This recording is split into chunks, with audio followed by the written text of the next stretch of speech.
5,1, C 1,4, ये b/2 b/2, इसी का इक्वेशन ना चाहिए और कुछ नहीं ना। तो एक काम करते हैं ना, आपकी मर्जी, आप जैसे निकालना चाहिए इंटरनल एंगल्स के लिए, तो आप इस पॉइंट को भी निकाल सकते हो। जब ये पॉइंट निकल जाएगा तब आप किसका लिख सकते हो, इसको डी लिख देते हो तो बी डी का इक्वेशन लिख सकते हो। और एल्स अदरवाइज अगर ये नहीं करना चाहते हैं तो यहाँ मिड पॉइंट निकाल लीजिए। मिड पॉइंट कितना होगा देखो, -1 + 1 0, यहाँ कितना हो जाएगा तो -3/, हम वो बाइसेक्टर का इक्वेशन निकालेंगे जो इस पॉइंट को कंटेन करता है, ठीक है ना। वो क्या हो जाएगा तो इंटरनल एंगल बाइसेक्टर, करेक्ट ना, हम लोग किए थे ना बाइसेक्टर को कंटेन करने वाला पॉइंट। तो पहले तो लाइन L1 लिख लेते हैं, ये क्या है तो BC का इक्वेशन क्या लिखेंगे, y - 1/4 - 1 equal to x - 5/1 - 5। You can see ये वैल्यू कितना हो गया, तो इसको सॉल्व कर लो पहले।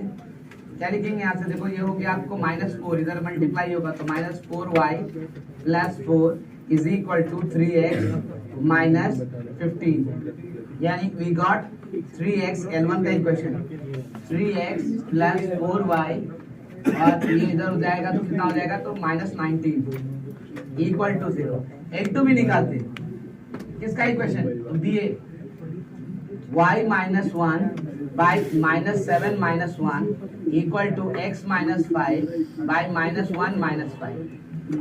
ये -8 हो गया और ये -6 हो गया तो माइनस कैंसिल, इसको लिख सकते हैं 6y - 6 is equal to 8x - 40। यहाँ से क्या बन गया तो L2 का इक्वेशन आ गया हमारे पास 8x - 6y, और वहां से जाएगा तो कितना बनेगा +34 ना, सॉरी -34 इक्वल टू 0। इसको फिर से लिखो, L2 का L1 का इक्वेशन हमारे पास है 3x + 4y - 19 इक्वल टू 0, और L2 का इक्वेशन कितना आ गया, यहाँ से देखो 4x - 3y और -17 इक्वल टू 0। क्या चाहिए तो हमको वो इक्वेशन, बाइसेक्टर का इक्वेशन चाहिए जो किसको कंटेन करेगा तो 0, -3/2। वो क्या है तो मिड पॉइंट वही ना होगा। तो भाई 0, -3/2 लिखो तो पहले वाले में, तो 3 × 0 + 4 × -3/2 -19 × 4 × 0 -3 × -3/2 -17। देखो तो जरा यहाँ क्या आएगा तो निगेटिव, यहाँ भी क्या आएगा देखो तो, ये तो 0 हो गया ना, प्लस माइनस ये मिलके कितना हो गया 9/2, और वो 17 है तो क्या हुआ निगेटिव ही ना। तो निगेटिव और निगेटिव मिलके दोनों क्या हो गया, तो कौन वाला बाइसेक्टर, प्लस वाला या माइनस वाला, प्लस वाला है ना। यानी क्या लिखेंगे, इक्वेशन ऑफ बाइसेक्टर, ध्यान दो 3x + 4y - 19/5 is equal two plus 4x - 3y - 17/5।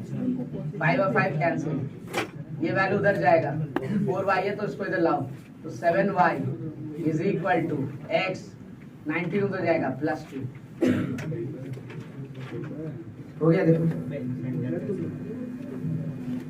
कौन सा इक्वेशन हो गया, B। बोलो और दूसरा मेथड, तो दूसरा मेथड D निकाल लो। D कैसे निकलेगा तो हमें पता है ना, CD/DA is equal to BC/BA। Internal angle bisector divide करता है सामने वाला साइड को उस रेशियो में। जब D निकल जाएगा तो B और BD का इक्वेशन निकलेंगे 2 पॉइंट फॉर्म से, वहां से भी हो जाएगा। लेकिन हम लोग लास्ट में किए थे एंगल बाइसेक्टर तो उसी के जरिए चले, ठीक है। तो दोनों तरीके से कर सकते हो, खाली 62 के बाद 64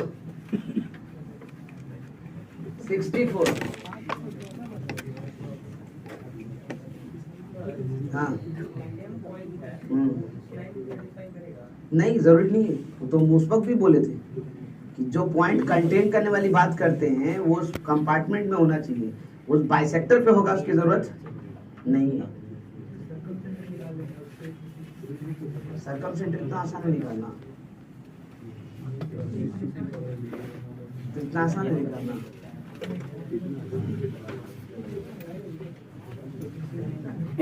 इन सेंटर निकाल के कर सकते हो, सरकम सेंटर में, एंगल बाइसेक्टर का point of concurrency in centre क्या रहता है, इन सेंटर निकाल सकते हो, तब आप बी आई का इक्वेशन क्रिएट कर सकते हो, है ना। तो दोनों में से कोई एक काम कर सकते हो, बट मेरे ख्याल से ज्यादा आसान तो आपको यही पड़ेगा, क्योंकि इस कॉन्सेप्ट को भी देख सकते हैं। चलिए एनीवे, नेक्स्ट क्वेश्चन 64, ध्यान दीजिए। ये कह रहा है x1 माइनस x2 का whole square plus y1 minus y2 का whole square is equal to a square.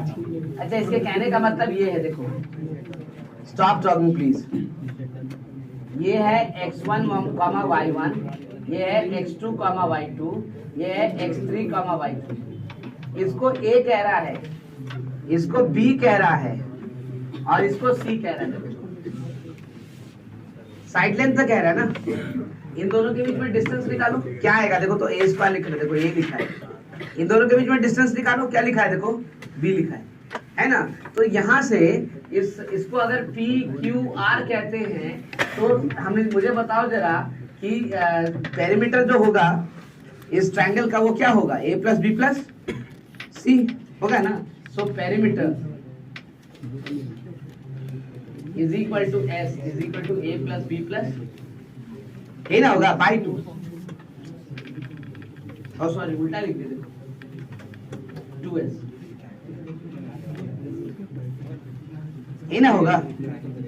आपको देखो दिखा हुआ भी है, 2s को a प्लस बी प्लस सी कहेंगे। भाई in that case area of a triangle याद है आपको, हिरॉन्स फॉर्मूला क्या कहते थे हम लोग, area of a triangle root under s into s minus a into s minus b into ये ना कहते थे। अच्छा, ये तीनों अगर वर्टेक्स दिया हुआ है तो एरिया ऑफ ट्रायंगल का फॉर्मूला, ध्यान दो, बात नहीं करो, half into determinant x1 y1 1 x2 y2 1 x3 y3। बात समझ में आया? अब देखो जरा सा क्वेश्चन क्या पूछा है, इसका स्क्वायर, यानी उस किसके बारे में पूछ रहा है, डेल स्क्वायर। तो डेल स्क्वायर किसके बराबर होगा, तो इसका स्क्वायर, यानी इसके ऊपर स्क्वायर रूट नहीं होना चाहिए। तो किसके बराबर हुआ बताओ जरा, कौन सा ऑप्शन, सी। इसको सॉल्व थोड़ी करना, सिर्फ आइडेंटिफाई करना। क्या हुआ, ये आप इसको ब्रेक करो ना, डिटरमिनेंट हम लोग अभी किया ना कॉन्करेंसी में, ब्रेक करोगे तो क्या होगा, x1 जब लिखोगे तो ये छोड़ दोगे, कितना आएगा y2 माइनस, है ना, फिर x2 ले लो तो ये छोड़ दोगे तो कितना आ जाएगा, देखो तो y1 माइनस, है ना, अकॉर्डिंगली। स्टॉप टॉकिंग, बातें नहीं करो, ठीक है। तो सेम थिंग है। Next is question number 65। The point AB and BA lies on the line, this one and this one. The equation of the line PQ is what? Okay. ये कह रहा है P A comma B lies on 3x plus 2y minus 13 equal to 2. इसका मतलब and Q BA lies on 4x minus y minus y. अब please थोड़ा बातें कम करो ताकि हम लोग काम कर सकें।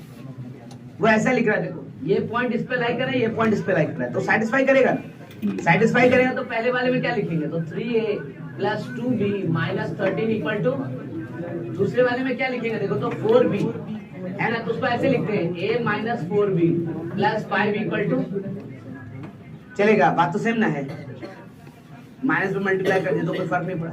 अब मैं कह रहा हूँ इसका सॉल्यूशन निकाल लेते तो ये और भी निकल जाएगा। कैसे, तो भाई a बाय कितना लिखेंगे 10 और माइनस कितना 13 इंटू 4 52, तो 10 माइनस 52 कितना हो गया 42 minus 42 equal to minus b by 15 और प्लस 13 कितना हो गया 28 is equal to 1 by minus 7 और माइनस 2 कितना हो गया minus 9. So I can write minus 9. So we are getting a is equal to 42 by 9. Minus 14 होगा सर. अच्छा 12 है ना माइनस 14.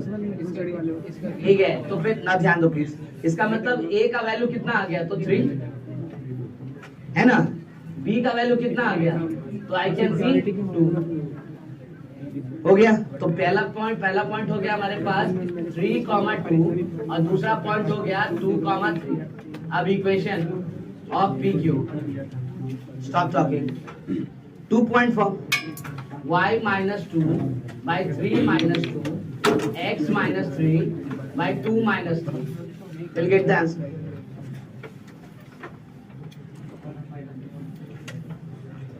$65 के बाद 67।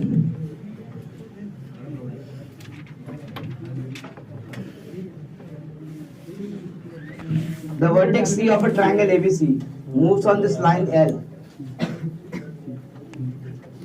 3x plus 4y plus 5 is equal to 6.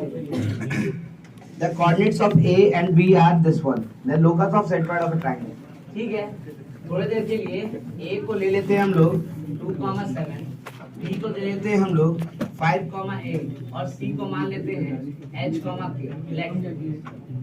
ठीक है, तो गिवन क्या है हमें? गिवन है कि 3H plus 4K plus 5 equal to 0। ये पहला। क्यों? क्योंकि C जो चुनना है वो इसी लाइन पे चुनना है ना, तो ऐसे लिख दिए। अब क्या करेंगे? तुमको लोकस चाहिए सेंट्रॉइड का, तो पहले सेंट्रॉइड निकालिए। 2 plus 5 plus H by 3 comma 7 plus 8 plus K by 3। Locus निकालना है तो इसी को क्या लेंगे? x, y। यहाँ से देखो तो कितना हो गया, तो यहाँ से दिख रहा है कि 7 plus h is equal to 3x, यानी h का वैल्यू 3x minus 7। उसी तरह से 15 plus k is equal to 3y, यानी k का वैल्यू कितना हो गया, तो 3y minus 15। अब h और k रख देते हैं क्वेश्चन में, relation between x and y आ गया। तो I can write 1 implies 3 into 3x minus 7 plus 4 into 3y minus 15 plus 5 equal to 0। देखो तो जरा सा क्या हो गया, तो 9x plus 12y minus 21 minus 60 minus 81 plus 5 minus 76 equal to 0। ठीक है, ध्यान दो, बातें नहीं करो। यहाँ से स्लोप बताओ, यहाँ से स्लोप बताओ, या स्लोप बताने से अच्छा है कि यहाँ से 3 कॉमन लेके हटा दो। 3 कॉमन लेके हटा दोगे तो ये क्या बन जाएगा, तो 3x plus 4y minus 76 by, हो गया ना। ये लोकस हो गया सेंट्रॉइड का, ये सेंट्रॉइड का लोकस है, लोकस ऑफ सेंट्रॉइड। अब बताओ जरा सा, ये एल के पैरेलल है ना, ठीक है, तो वही तो पूछ रहा है कि किसके पैरेलल होगा, है ना, तो किसके पैरेलल हो गया, एल के।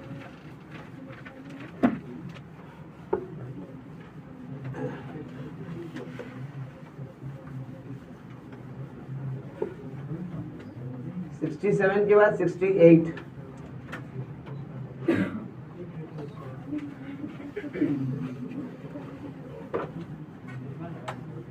Question number 68।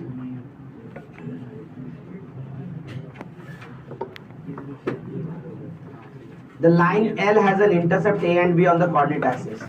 When keeping the origin fixed, the coordinate axes are rotated through an angle fixed angle. Then the same line has an intercept P and Q on a rotated angle. Then what is it? Simple question है, देखो, ये small x axis, ये small y axis, line ये है, ये A ये B। ध्यान दो, अगर इसी एक्सिस को घुमा दिया ऐसे, ये कैपिटल एक्स एक्सिस है ना, और ये कैपिटल वाई एक्सिस, ऐसे लिखिए कैपिटल वाई एक्सिस। अब ये लेंथ P और ये लेंथ Q, ठीक है, तो मुझे दिखता है कि equation of line in X Y plane क्या होगा, बताओ। इंटरसेप्ट क्या दिया है, A और B, तो क्या इक्वेशन लिखोगे, x by A plus y by B equal to 1। बात बंद करो। और जब यही इक्वेशन को लिखोगे, equation of line in capital X capital Y plane, अब इंटरसेप्ट क्या हो गया, P और Q, है ना, तो क्या लिखेंगे, x by P plus y by Q equal to, ठीक है। अब जरा ध्यान से देखो, दोनों ही केस में ओरिजिन जो है सेम है, और लाइन भी क्या है, सेम। तो ओरिजिन से जो परपेंडिकुलर डिस्टेंस निकालेंगे डी, वो बदलने वाला नहीं है। अब जरा बताओ, पहला वाला से निकालते हैं हम डी, क्या आएगा बताओ? Mod of 0/a plus 0/b minus 1/√1/a² plus 1 यानी कितना हो गया? तो 1/√1/a² प्लस 1/b²। अच्छा, सेकंड वाले से निकालते हैं डी, क्या आएगा बताओ? तो 0/b plus 0/q minus 1/√1/p² plus 1/q² यानी 1/√1/p² sorry 1/p² plus 1/q²। ऐसे नहीं लिखेंगे, ये ना होगा। तो इसका मतलब क्या हो गया? दोनों इक्वल है। अगर दोनों इक्वल है तो हमको क्या लिखना चाहिए आंसर में? This implies 1/a² plus 1/b² will be equal to 1/p² plus 1/, यही हो गया आंसर।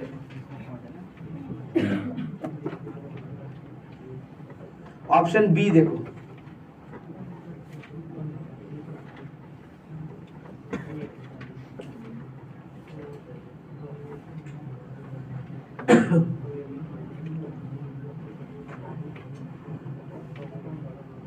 ठीक है। This was 68। अब 71, 72, 73 और 75 चार क्वेश्चंस और।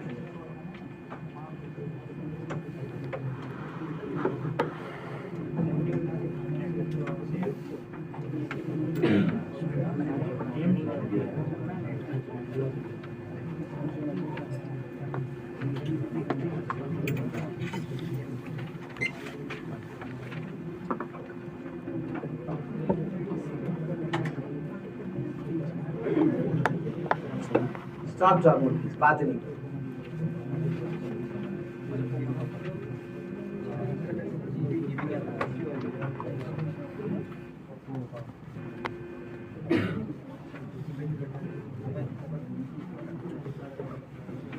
सिक्सटी 62 क्लियर कर सकते हैं? कोई नोट कर रहा है? 62 कोई नहीं कर रहा है?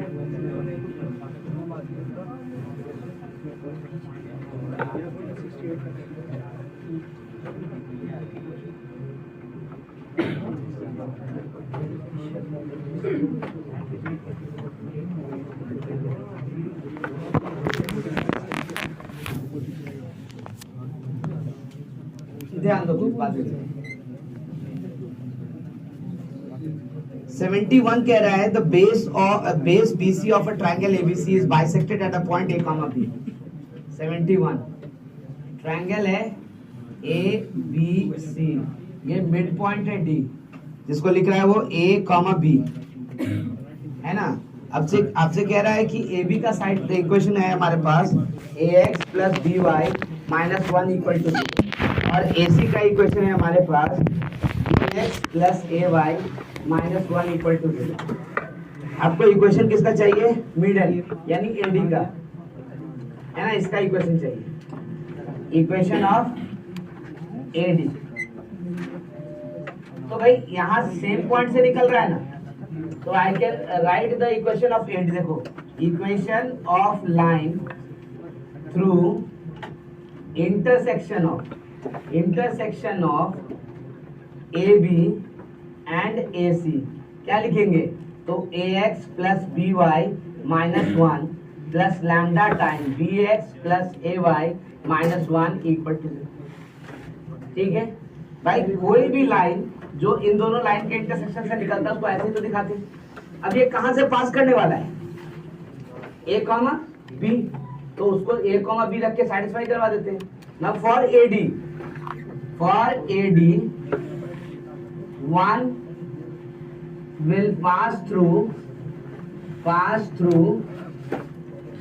D A, B implies क्या हो गया? x की जगह A, तो A² plus B² minus 1 plus lambda time AB 2AB minus 1 equal to, यहाँ से लैम्डा का वैल्यू देखो क्या आ गया? तो minus A² plus B² minus 1 by 2AB minus 1। इन आया, रख देते हैं इक्वेशन 1, आंसर मिल गया। सो इक्वेशन ऑफ AD कितना हो गया? तो AX plus b y minus 1 और लैम्डा की जगह minus a square plus b square minus 1 by 2ab minus 1 into b x plus a y minus 1 equal to 0। अब देखो सॉल्यूशन आपको नजर आएगा। कौन सा दिख रहा है? ऑप्शन सी देखो, है ना, ऑप्शन सी है।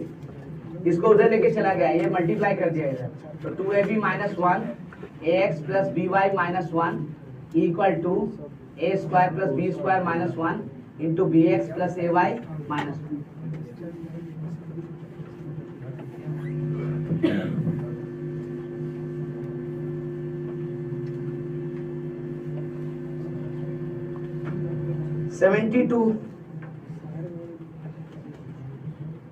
देखो 72 में कह रहा है the image of point a by the line mirror y is equal to x। अब ये जो कुछ पर्टिकुलर केसेस जो हम लोग डिस्कस किए वही वाला है ना। तो अगर हम कह रहे हैं कि भाई ध्यान दो, पैरेलल लाइन मिरर हमारे पास है y is equal to x। अब हमको कोई पॉइंट मिल गया है, कौन सा? a 1, 2। इसका मिरर इमेज क्या मिलेगा? a dash 2, y is equal to x में ही ना होता था, क्या चेंज हो जाता था? कोऑर्डिनेट्स चेंज हो गया। अब इसका इमेज फिर वापस बोल रहा है निकालने के लिए, देखो। अच्छा इस b, इसको b बोल रहा है, a डैश नहीं, इसको b बोल रहा है। उसके बाद बोल रहा है कि b का इमेज फिर निकाल रहा है, image of b line y equal to 0। y equal to 0 कौन है? x axis. तो इसका इमेज यहाँ निकाल रहा है, यहाँ निकाल रहा है। इसको भी नाम दिया है ना? नहीं, इसको नाम नहीं दिया, इसको बोल रहा है अल्फा कॉमा बीटा। तो क्या लिखेंगे इसको? 2, ये ना लिखोगे, इसी को कह रहा है क्या वो? Alpha comma. तो आपसे पूछा अल्फा कॉमा बीटा होगा क्या? अल्फा 2 और बीटा -1। इस क्वेश्चन में क्या?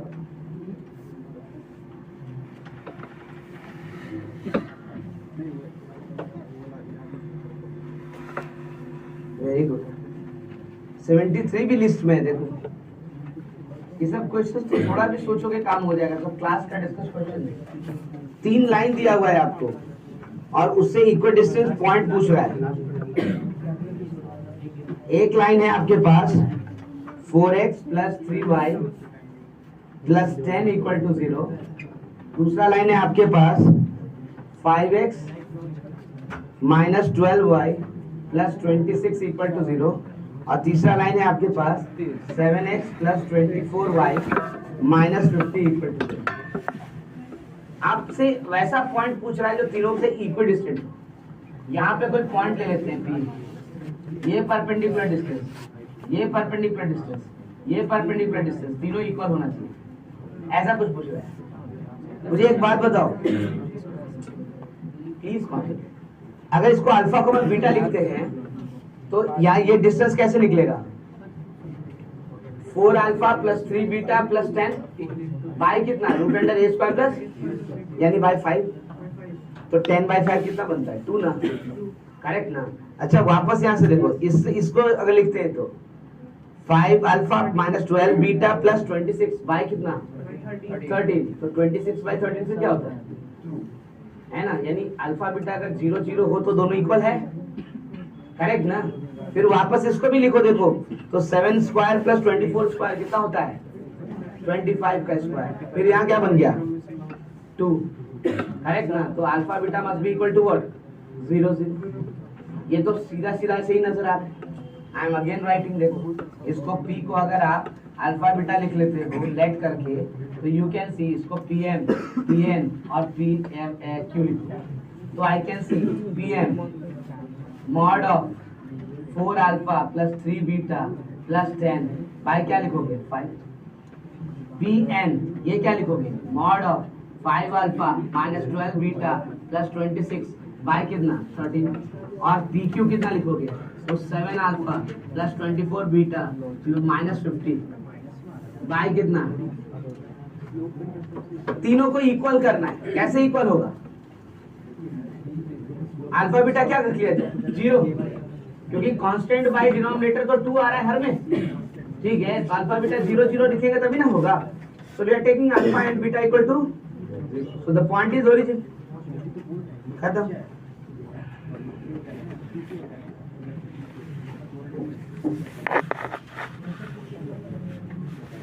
PM is equal to PN is equal to PQ implies alpha beta equal to 0,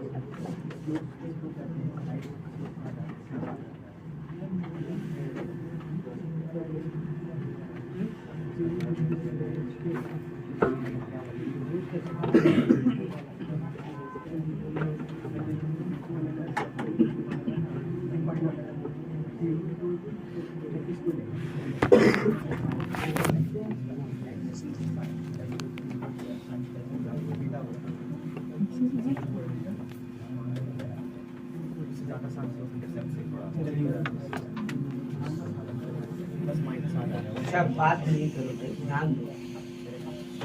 last 75 64 हटा दें।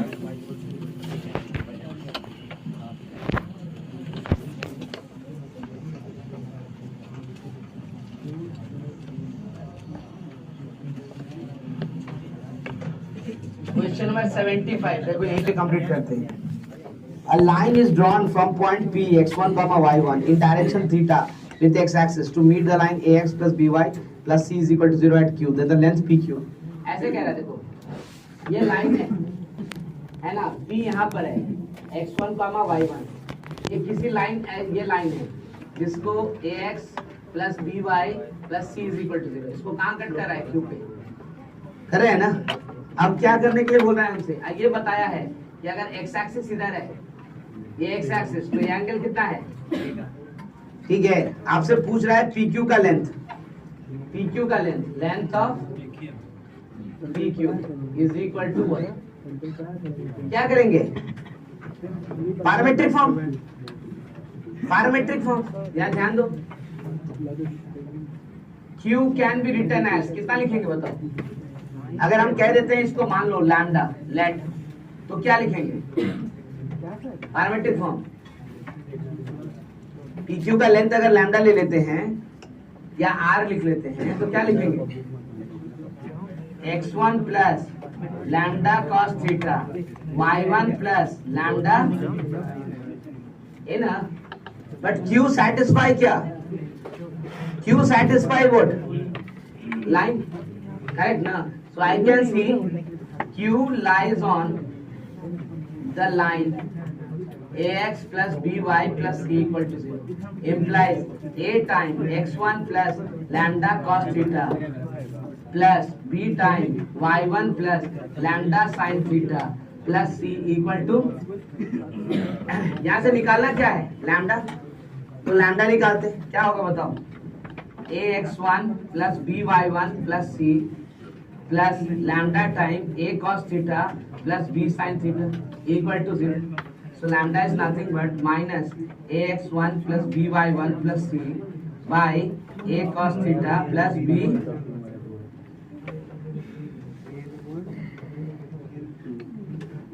बात समझ में आया, देखो ऑप्शन में है कि नहीं।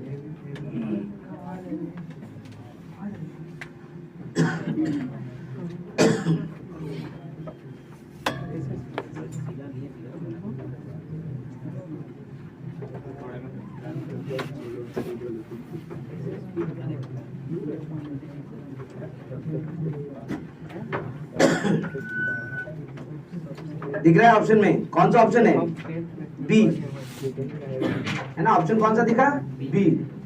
कारण क्या है बी दिखने का, because we are talking about the length, है ना। अगर लेंथ की बात कर रहे हैं तो लैम्डा पॉजिटिव और निगेटिव नहीं, लैम्डा को क्या होना चाहिए, खाली पॉजिटिव, करेक्ट ना। So we need to talk about magnitude, बातें नहीं करो, it has to be magnitude, ठीक है, क्योंकि 2 पॉइंट होता है ना यहाँ पे, प्लस और दोनों पॉइंट, तो हमको दोनों नहीं निकालना है, वो क्या निकालना है, खाली मैग्नीट्यूड। हम models that will be the answer.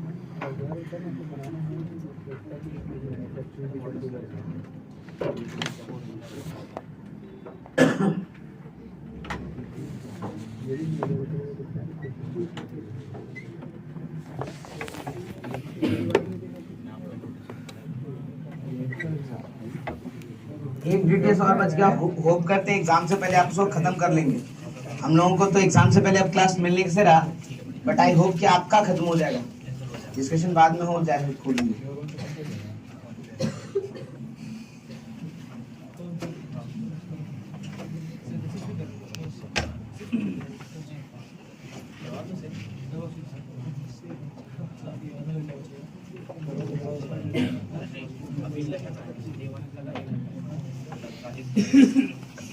Exam के बाद हाफ एन आवर लगेगा और एक डिटेल्स और डिस्कस करने में, वो नेक्स्ट क्लास में हम लोग करके उसको भी फिनिश करेंगे। आई होप सब कोई रेडी रहेगा तब, और फिर full flash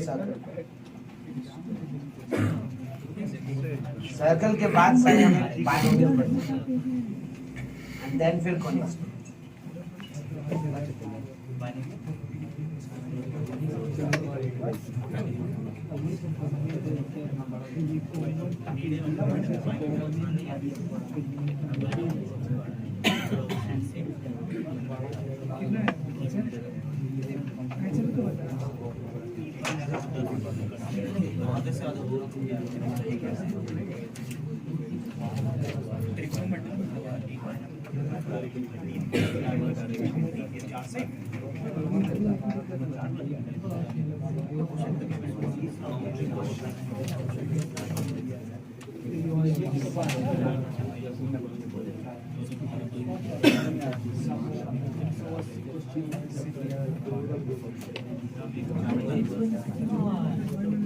Stop talking, please. बातें करना है।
आज सर्कल में हम लोगों को रिलेशन विद द पॉइंट से स्टार्ट करना है ना। एक पॉइंट के साथ सर्कल का रिलेशन देखेंगे, उसके बाद स्ट्रेट लाइन के साथ देखेंगे, ठीक है, एंड देन फिर आगे प्रोसीड करेंगे। ध्यान रहे, स्ट्रेट लाइन एक अलग तरीके से हम लोग पढ़ते हैं और इसके बाद के सारे कर्व्स को लगभग अलग तरीके से पढ़ते हैं। उसमें से सर्कल एक ऐसा कर्व है जिसकी प्रॉपर्टीज लगभग हम लोग जानते हैं पहले से। इस कारण से इसमें कुछ ज़्यादा क्वेश्चंस क्रिएट होता है, और 2018 के पहले का ट्रेंड अगर आप देखेंगे तो एक्चुअली खास करके मेंस की बात अगर हम करें तो मैक्सिमम क्वेश्चंस आपको स्ट्रेट लाइन और सर्कल से ही दिखता है ना। ये जो कॉनिक्स के क्वेश्चंस पूछता है, एक आध क्वेश्चन कभी कदार पूछा, एडवांस में भी कम पूछता था, लेकिन 18 के बाद से अब पूछता है, ठीक है ना। बहुत डिफिकल्ट नहीं, आसान वाले ही नहीं पूछता, तो बहुत सारा क्वेश्चन सर्कल पे दिखेगा। अच्छा क्वेश्चन, प्रॉपर्टी बेस्ड क्वेश्चंस, कई चीजें, और कॉन्सेप्ट तो इसमें बहुत ज्यादा क्वेश्चन पूछने का मतलब कॉन्सेप्ट ज्यादा है ना। यानी अब हम लोग अगर स्टार्ट किए तो हम लोग तो बहुत बेसिक बातें अभी कर रहे हैं, धीरे धीरे आपको वहां तक लेके चलेंगे जहाँ पे ज्योमेट्रिकल कंडीशंस भी लगाना है, क्वेश्चंस के वैरायटी को भी चेंज करना है, हर चीजों को देखना है। 65 से क्लियर करना स्टार्ट कर, इधर तो हो गया होगा सबका।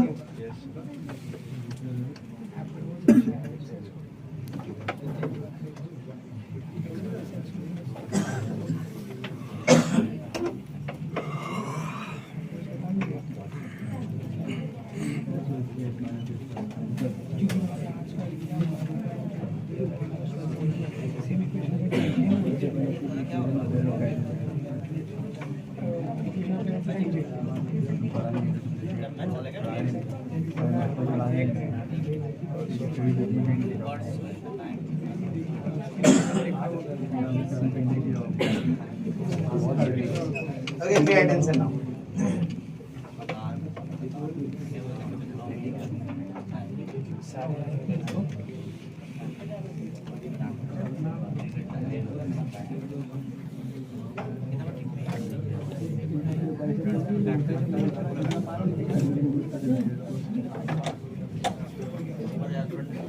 काइंडली थोड़ा पॉइंट इन अ सर्कल में हम क्या निकाल सकते हैं? तो भाई पॉइंट इन अ सर्कल की बात होती है तो सबसे पहला कॉन्सेप्ट हमारा, या मैं एक बार हेडिंग लिखो उसके बाद बात करें। I am writing for point and a circle. इसमें क्या क्या कॉन्सेप्ट हम लोग कर सकते हैं? We want to know this thing first of all, उसके बाद कोई बातें करते हैं। भाई सबसे पहला कॉन्सेप्ट जो हम लोग कर सकते हैं वो है लोकेशन ऑफ अ पॉइंट। ठीक है भाई, लोकेशन ऑफ अ पॉइंट कैसे समझेंगे, क्या करेंगे, हमको ये देखना है। मैं बोल रहा हूँ देखो, यहाँ के बाद जो कर्व स्टार्ट होता है सब एक जैसा हम लोग देखते हैं। सबसे पहले कुछ सिंबल्स को इंट्रोड्यूस कर रहे हैं हम, जो कि आगे चल के और बढ़ाएंगे हम। 3 सिंबल्स यूज करेंगे, इसकी मदद से कई फॉर्मूला जो है ना याद करना आसान हो जाएगा और किसी भी कर्व पे एक जैसा लगेगा। तो जो मैं बोल रहा हूँ कि 18 के बाद ट्रेंड बदला है, तो भाई अगर इस तरीके से आप याद रखेंगे तो कोई फर्क ही नहीं पड़ता है। वहां सर्कल हटा करके एलिप्स लगा दे या सर्कल हटा करके फार्मूला लगा दे, तरीका सेम होगा, फॉर्मूला सेम होगा, आप काम कर पाएंगे, है ना भाई। यहाँ से सबसे पहले हम सिंबल्स की बातें करेंगे, इसलिए ध्यान दो, और तब लोकेशंस की बातें करेंगे, क्योंकि लोकेशन भी सिंबल की मदद से दिखाएंगे। ठीक है, तो सिंबल्स की बात करें पहले। क्या है भाई सिंबल्स? तो ध्यान रखना, कर्व का इक्वेशन इस केस में, कर्व का इक्वेशन इस केस में, है ना, हम लोग हमेशा मानते हैं s इक्वल टू क्या? 0। s इज इक्वल टू 0 हमारे कर्व का इक्वेशन होगा। मतलब सर्कल वाले केस में अगर बोला जाए तो सर्कल का इक्वेशन हम लोग कितने तरीके से दिखाते थे? तो 2 तरीके से। एक अगर आप कहो तो ऐसे लिखेंगे, x² + y² is equal to a², समझते हैं ना। तो फिर यहाँ पर s का मतलब क्या हुआ? तो x² + y² माइनस क्या? यहाँ s का मतलब क्या हुआ? तो x² + y² माइनस a²। क्यों भाई? तो ध्यान रखना है s क्या है, तो दूसरे साइड 0 करो, फिर जो एक्सप्रेशन बचता है उसी को हम लोग क्या बोल रहे हैं? s। तो भाई उधर तो a² है, तो a² इधर ले आओ। अब उधर क्या हो गया? 0। तो s किसको माने? x² + y² minus. ठीक है, अगर वहीं पे सर्कल का इक्वेशन आपको ये वाला दिया हुआ है, x² + y² + 2gx + 2fy + c is equal to 0, तो इस केस में s का वैल्यू जो होगा वो क्या लिखेंगे? तो भाई पहले से 0 है उधर, तो पूरा का पूरा इधर का जो एक्सप्रेशन है x² + y² + 2gx + 2fy + c, इसको क्या मानेंगे? ठीक है, ये सिंबल ध्यान रखोगे, क्यों? यानी हमारे लिए कर्व का इक्वेशन सिर्फ और सिर्फ क्या है? s is equal to 0। आगे बढ़ते हैं भाई, एक सिंबल है s1। इसका मतलब क्या हुआ? तो भाई s1 s का वैल्यू है किसी पर्टिकुलर पॉइंट पे। मान लो हम पॉइंट अल्फा कॉमा बीटा लिखते हैं, तो इसका मतलब क्या हुआ? x की जगह क्या रिप्लेस कर दो? अल्फा, और y की जगह क्या रिप्लेस कर दो? तो ये वाला फॉर्मेट हो गया, α² + β² माइनस ये s1 हो गया। अगर ये कर्व है तो यहाँ पर अल्फा कॉमा बीटा पे अगर हम लिखना चाहें s1, तो क्या करेंगे? फिर भाई α² + β² + 2gα + 2fβ और प्लस, ठीक है। ये 2 सिंबल सिंपल। एक सिंबल और है जिसको हम लोग बताएंगे, लेकिन थोड़ा आगे, अभी उसकी जरूरत नहीं है। जब जरूरत नहीं है तो अभी बात करेंगे, नहीं तो फिर लगेगा क्यों बोल रहे। ये 2 सिंबल्स को हम लोग यूज करेंगे अभी फिलहाल अपने क्वेश्चंस के लिए, इसलिए इसको पहले बता दिया। स्टार्ट करते हैं location, location of a point. Given क्या होगा जरा सोचो। तो ऑब्वियस है, एक तो सर्कल देगा। अब सर्कल का इक्वेशन किस फॉर्म में लोगे आपकी मर्जी, करेक्ट ना। चलिए हम पहले छोटा वाला फॉर्म लेते हैं, अगर रिक्वायरमेंट होगा तो बड़े वाले फॉर्म में भी कन्वर्ट कर देंगे। आई एम राइटिंग दिस वन, या इफ यू वांट डायरेक्ट आप लीजिए जनरल इक्वेशन, तो हम जनरल इक्वेशन ही ले लेते, ज्यादा अच्छा है। x² + y² + 2gx + 2fy + c is equal to, लिख सकते हैं ना। अच्छा, और दूसरा क्या देगा? तो पॉइंट, क्योंकि पॉइंट नहीं देगा तो हमको पता कैसे चलेगा कि हमारा जो पॉइंट है उसका लोकेशन क्या है। और कुछ नहीं ना करेगा, एक चीज देगा। हम लोकेशन कैसे पता करें? तो मैंने बोला देखो 3 कैटेगरी। एक सर्कल ऐसे है ना, ये सेंटर है सर्कल का, पॉइंट लाई करेगा यहाँ पे P। एक सर्कल ऐसे, एक कैटेगरी। सेकंड कैटेगरी, सर्कल ऐसे है, सेंटर यहाँ है और P लाई करेगा यहाँ पे ऑन द सर्कल। और तीसरा कैटेगरी, देखो यहाँ पे सर्कल है, सेंटर यहाँ पे है और P लाई करेगा यहाँ पर। देखो दिख रहा है ना? मतलब या तो सर्कल के अंदर, या तो सर्कल के ऊपर, या तो सर्कल के बाहर, और कोई पोजीशन तो है नहीं आइडेंटिफाई करने को। तो भाई कैसे पता चलेगा कि कब है और कहाँ है हमारा सर्कल, मतलब पॉइंट कहाँ है सर्कल के रेस्पेक्ट में, है ना? तो इसको पता करने के लिए हम क्या करेंगे? तो भाई मुझे तो ये दिखता है कि इस वाले केस की अगर बात करें तो आई कैन सी CP जो है वो लेस देन रेडियस है। ध्यान दो, है कि नहीं? क्योंकि रेडियस कहाँ है, रेडियस आगे एक्सटेंड करो तब रेडियस आएगा। देखो नहीं, अच्छा ये वाला केस क्या है? तो CP इक्वल टू, और ये वाला केस क्या है? CP इज ग्रेटर देन, मतलब खाली सेंटर और पॉइंट का जो डिस्टेंस है उसको कंपेयर करना है किसके साथ? रेडियस के साथ। अगर बड़ा हुआ CP रेडियस से तो बाहर है पॉइंट, अगर CP बराबर हुआ रेडियस के तो सर्कल पे है, और छोटा हुआ तो अंदर। करेक्ट ना? तो हम क्या स्टार्ट करें? तो भाई हम एक काम करते हैं, हम ऐसे निकालते हैं, इस वाले केस को निकालते हैं, है ना? So I am talking about point lies outside the circle implies क्या होगा? तो CP ग्रेटर देन, क्यों भाई एक को सॉल्व करेंगे तो सब सॉल्व हो गया ना, खाली इनइक्वालिटी चेंज करना है और कुछ करना ही नहीं। ना व्हाट इज CP? तो C तो हमें पता है क्या होगा, -G, -F, यहाँ भी लिख देते हैं -G, -F, और P क्या दिया हुआ है? तो H, ये ना दिया हुआ है, और कुछ नहीं ना, ठीक है? और रेडियस क्या है यहाँ पे, ये बताओ, रेडियस क्या है इसका? रेडियस कितना होगा बताओ? √G² + F² माइनस, ये ना है पता? चलिए आप लिखिए। नाउ व्हाट इज CP बताओ फिर यहाँ से? √ क्या हुआ? डिस्टेंस फॉर्मूला दोनों के बीच में H + G का whole square plus K + F का whole square is greater than √G² + F² minus, यही हुआ। अब देखो दोनों साइड पॉजिटिव तो है ना, तो पॉजिटिव है तो स्क्वायर कर लो, इससे स्क्वायर रूट तो कम से कम खत्म हो जाएगा, तो स्क्वायर कर लेते हैं। स्क्वायर करेंगे तो इसको ब्रेक करेंगे तो पहला टर्म h², दूसरा टर्म 2gh, तीसरा टर्म कितना? g² k² + 2kf और प्लस कितना? तो f² greater than g² + f² minus c। You can C g², f² दोनों साइड से क्या हो जाएगा, और c बचा है माइनस, तो उधर जाएंगे तो क्या हो जाएगा? प्लस। तो हमें क्या मिला?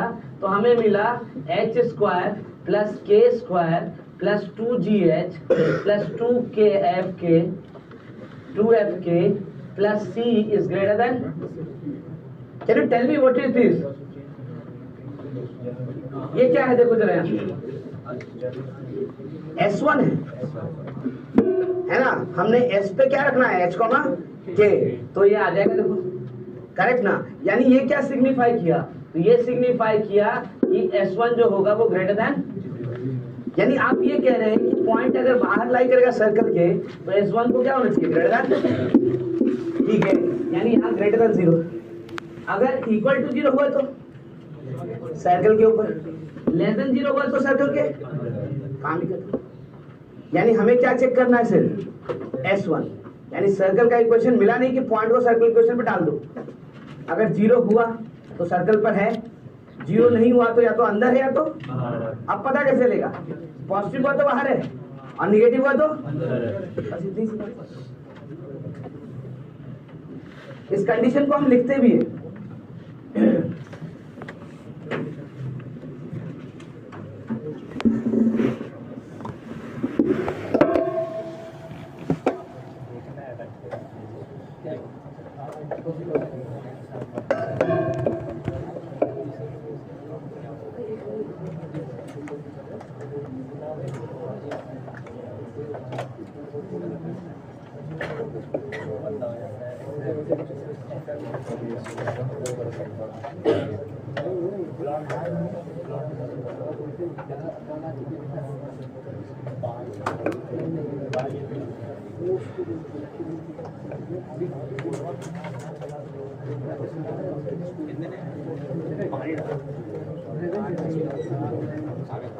ओके, स्टॉप टॉकिंग, ध्यान दो।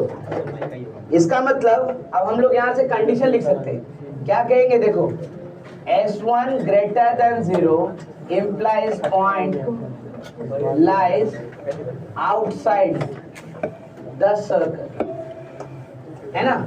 S1 equal to 0 implies point lies on the circle.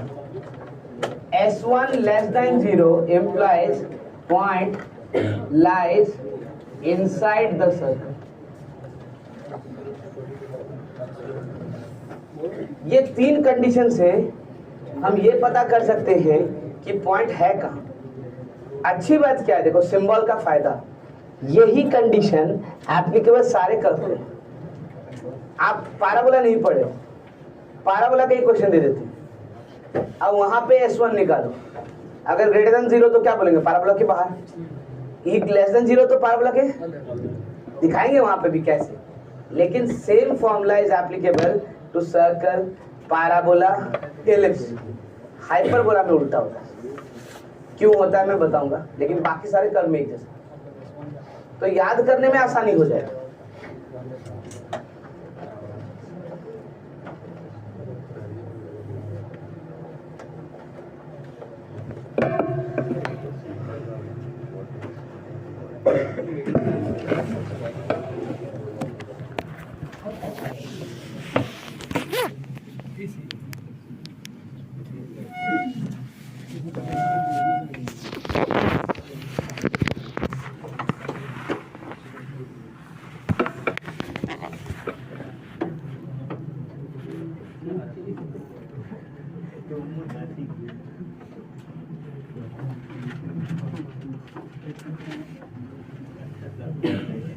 अब सोचो जरा इसके लिए क्या किया जाए।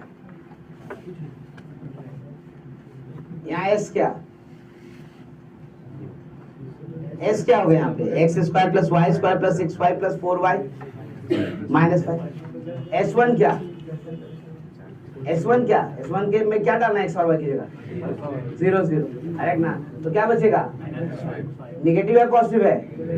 तो फिर कौन सा केस गया? पॉइंट कहाँ हुआ? सर्कल के अंदर।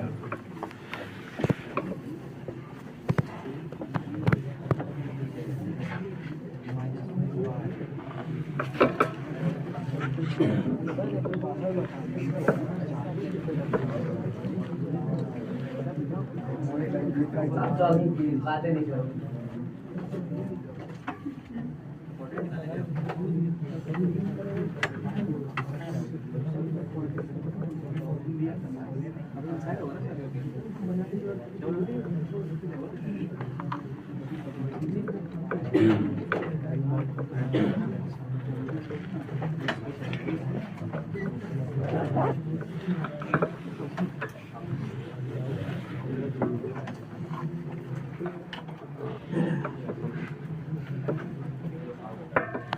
पहला वाला में तो समझ में आ गया कि अंदर होगा। मैं दोनों को सॉल्व कर दूंगा, क्लास लिख रहा हूं ताकि आप समझ। कैसे पता चला? पहले S लिखना है। What is S? x² plus y² minus, तो फिर S1 4 प्लस 9 माइनस 4 कितना हो गया? 9, which is positive. So point lies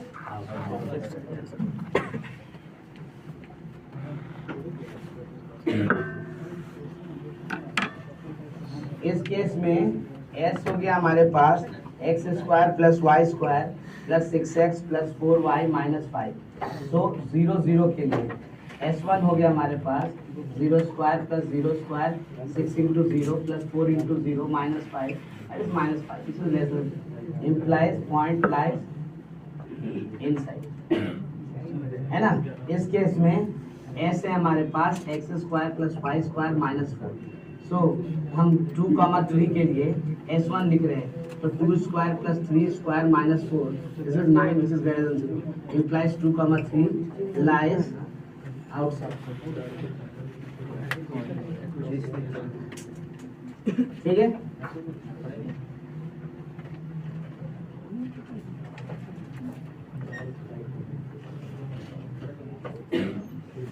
कोशिश करेंगे हर कर्व के साथ आपको बताए कि क्यों हो रहा है ऐसा, लेकिन कंडीशन ध्यान रखें, कर्व चेंज होगा लेकिन कंडीशन चेंज नहीं होगा until unless we'll reach to the last curve.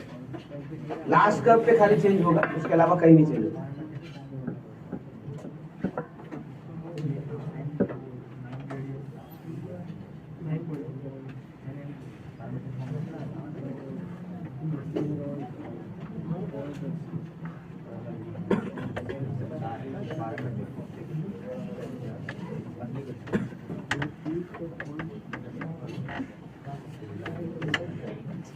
Stop talking, बातें नहीं.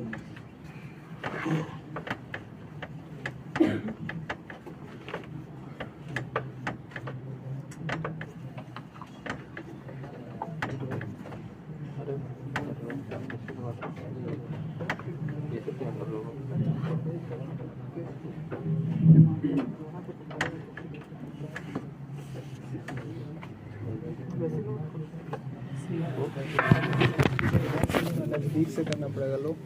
पॉइंट एंड अ सर्कल में एक दूसरा कॉन्सेप्ट भी है जिसको हम लोग कहते हैं power of a point. Power of a point, इसका मतलब क्या है और इसका वैल्यू क्या है, ये जरा सा समझ ले हम लोग, तो शायद हम लोगों का ये काम भी खत्म हो जाए. तो पॉइंट एंड अ सर्कल का कॉन्सेप्ट खत्म, यानी पॉइंट और सर्कल के बीच में रिलेशंस बस यही दो है, इसके अलावा कुछ भी नहीं. एक तो लोकेशन और दूसरा power of a point. Now what do we mean by power of a point? तो पहले समझो इस बात को, ये सर्कल है. अब सपोज करो पॉइंट यहाँ है, मैं ये फिक्स नहीं कर रहा कि पॉइंट बाहर ही होना चाहिए, लेकिन मान लेते हैं पॉइंट अगर यहाँ है, ठीक है ना, तो भाई इस पॉइंट से आप लाइन ड्रॉ कर सकते हो ना, जो कि सर्कल को क्या करे, कट, है ना. तो मान लो कि ये वाला पॉइंट कट गया यहाँ पे R1 और Q1 ऐसे, फिर मान लीजिए लाइन चेंज कर दिए, देखो फिर कट गया क्या पे R2 और ऐसे ही फिर से कट गया, जैसे यहाँ से कट गया R3 और Q करेक्ट ना, ऐसे कट गया. वैसे कितने लाइंस बन सकते हैं? इनफाइनाइट, है ना. जैसे इनफाइनाइट लाइंस हम लोग बना सकते हैं, जैसे कट करेगा. इवन ऐसा भी लाइन बन सकता है जो इसको टच करे, देखो है ना ऐसे. Now what do we mean by power of a point? Power of a point का मतलब क्या है? तो वो कह रहा है कि ये पॉइंट कहीं पे भी हो, ध्यान दो, पॉइंट कहीं पर भी हो, ये वैल्यू कभी चेंज नहीं होता है. PR1 into PQ1 is equal to PR2 into PQ2 is equal to PR3 into PQ3 and is equal to PT का स्क्वायर. ये बदलेगा ही नहीं, ये वैल्यू फिक्स है. अगर आप पॉइंट और सर्कल फिक्स कर दे, ठीक है, तो उसके बाद लाइन बदलते रहिए, उससे हमको फर्क नहीं पड़ता. ये प्रोडक्ट जो है लेंथ का P से, वो हमेशा कांस्टेंट आएगा. और ये कांस्टेंट क्वांटिटी क्या होगा हम ये भी डिटरमाइन करके दिखाते हैं, ठीक है. लेकिन ध्यान रखिएगा, इसी को हम लोग क्या कह रहे हैं, तो पावर ऑफ अ. यहाँ पे गिवन क्या होना चाहिए ये सोचो. तो ऑब्वियस है हमको दो चीज चाहिए, एक तो सर्कल जिसका इक्वेशन आपकी मर्जी, आप क्या लेना चाहते हैं, बट थोड़ा आसानी लेते हैं, x square plus y square is equal to a square, ठीक है. और दूसरा पॉइंट P, इसको लिख लेते हैं क्या, तो h कॉमा, ठीक है. ये दो चीज होना चाहिए फिक्स. जैसे ही ये दोनों फिक्स हुआ पावर ऑफ अ पॉइंट के अनुसार, ये यहाँ से कोई भी वैल्यू चेंज नहीं होगा, सब फिक्स हो गया. अब चाहे कोई भी लाइन ड्रॉ हो, ये वाला ये वाला ये वाला, आप बोलो और लाइन ड्रॉ करेंगे, करो ना, जहां भी करोगे अगर सर्कल को इंटरसेक्ट किया तो ये प्रोडक्ट ऑलवेज कांस्टेंट है. पीटी क्या था? कुछ नहीं, क्या बोल रहे हैं? भाई क्यों नहीं हो रहा है? अच्छा पीटी वो है, और इसमें प्लास्टर है ना, आयर ब्रश है ना उसमें, पता नहीं होगा। इसको घुमा घुमा मोबाइल घुमा, मतलब ऐसे कर। इसको निकालेंगे कैसे, प्रूफ कैसे करेंगे हम, ध्यान दो,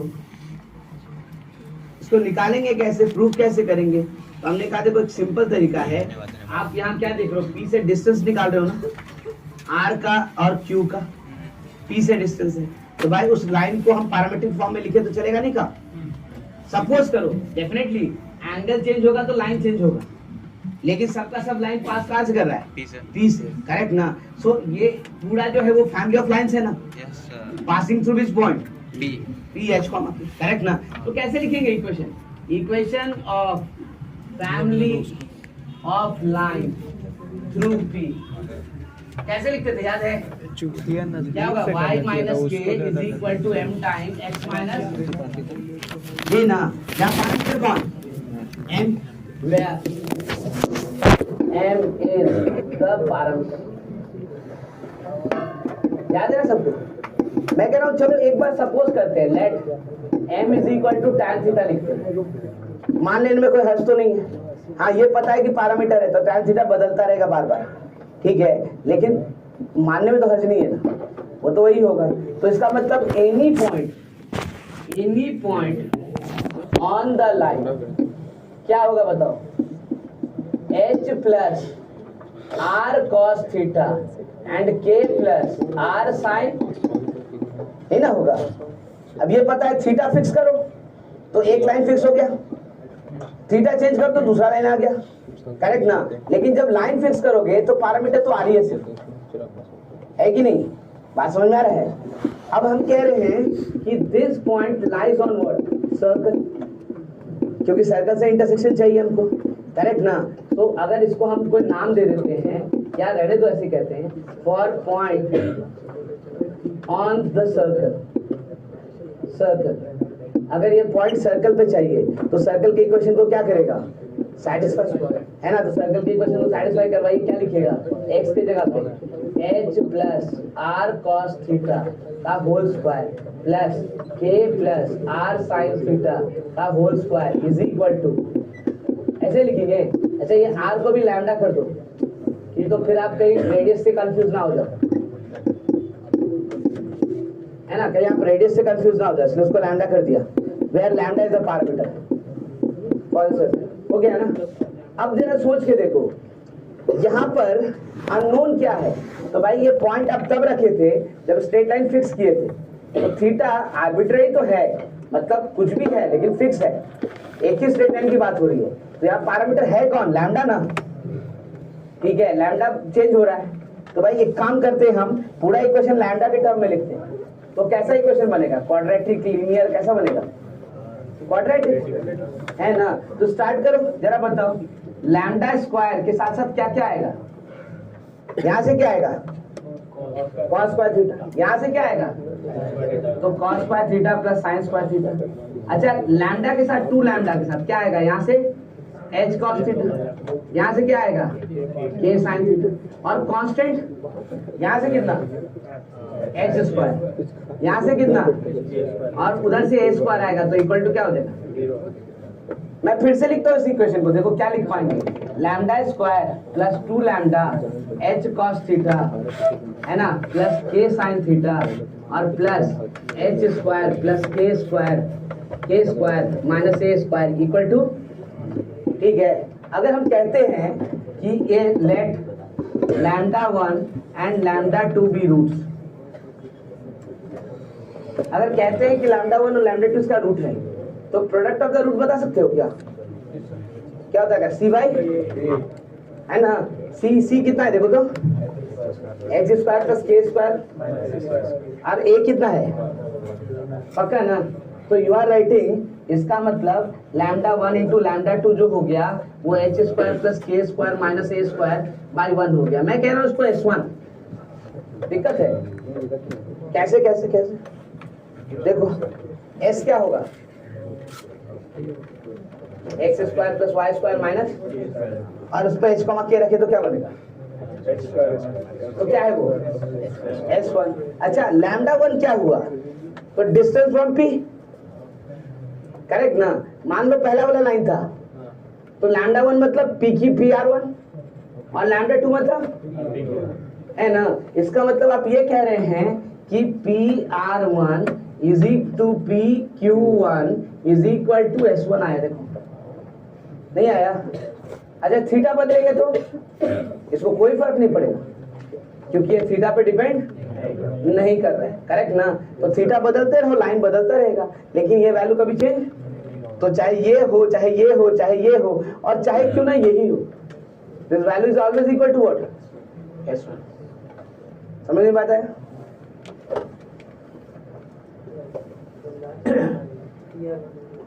मैंने ये कहा ये लैम्डा जो था हमारा, ये पैरामीटर है ना, देखो ये क्या होता था पैरामीट्रिक फॉर्म में, याद करो बताओ, फिक्स पॉइंट h, k से डिस्टेंस होता था ना, तो यही ना डिस्टेंस है PR1, यही ना डिस्टेंस है PQ1, करेक्ट ना। तो दो रूट आया, दो पॉइंट पे कट किया है, तो P से डिस्टेंस ही तो लिख रहे हैं हम लोग।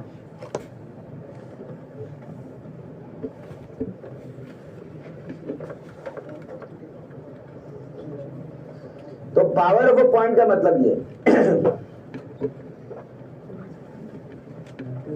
अच्छा एक यूनिक चीज देखो, अगर ये पॉइंट बाहर लिखे तब तो ठीक है, अगर पॉइंट सर्कल के ऊपर होता तो, अरे ये तो 0 हो जाता, नहीं हो जाता। हाँ तो बात तो सही है ना, अगर सर्कल के ऊपर लिखते तो या तो R1 लिखते या तो दोनों में से कोई एक तो 0 होता ना, तो 0 इंटू एनीथिंग क्या होगा तो बात सही है। अंदर होता तो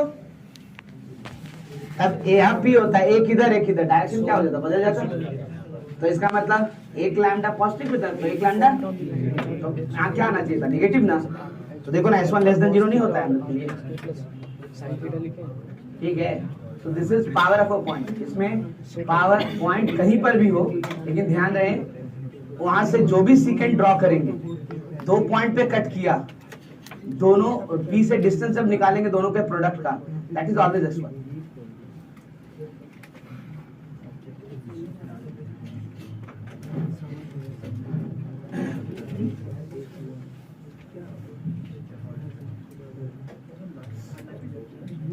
इंडीड यहाँ से PT स्क्वायर जो है वो भी S1 है, तो PT का वैल्यू क्या होगा, रूट S1। तो दोबारा हम बात करेंगे, that is known as length of the triangle. उसको फिर बात करेंगे जब हम स्ट्रेट लाइन की बात करेंगे।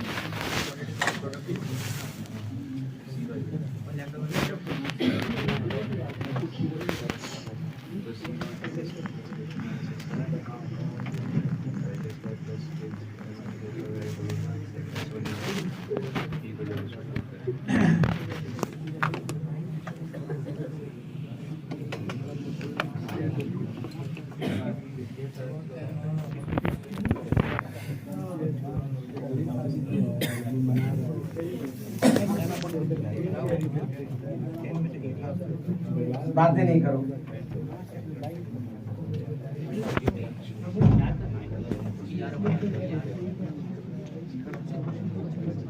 A line and a circle. Pay attention. एक लाइन और एक सर्कल, अब इनका रिलेशन हमको देखना है, और यहीं से हम लोगों का मेन कॉन्सेप्ट स्टार्ट होता है। एक लाइन और एक सर्कल की बातें करें, ध्यान दो। यानी आपको अगर दिया जाएगा तो क्या दिया जाएगा भाई यहाँ पे, तो फिर दो चीज, एक तो सर्कल।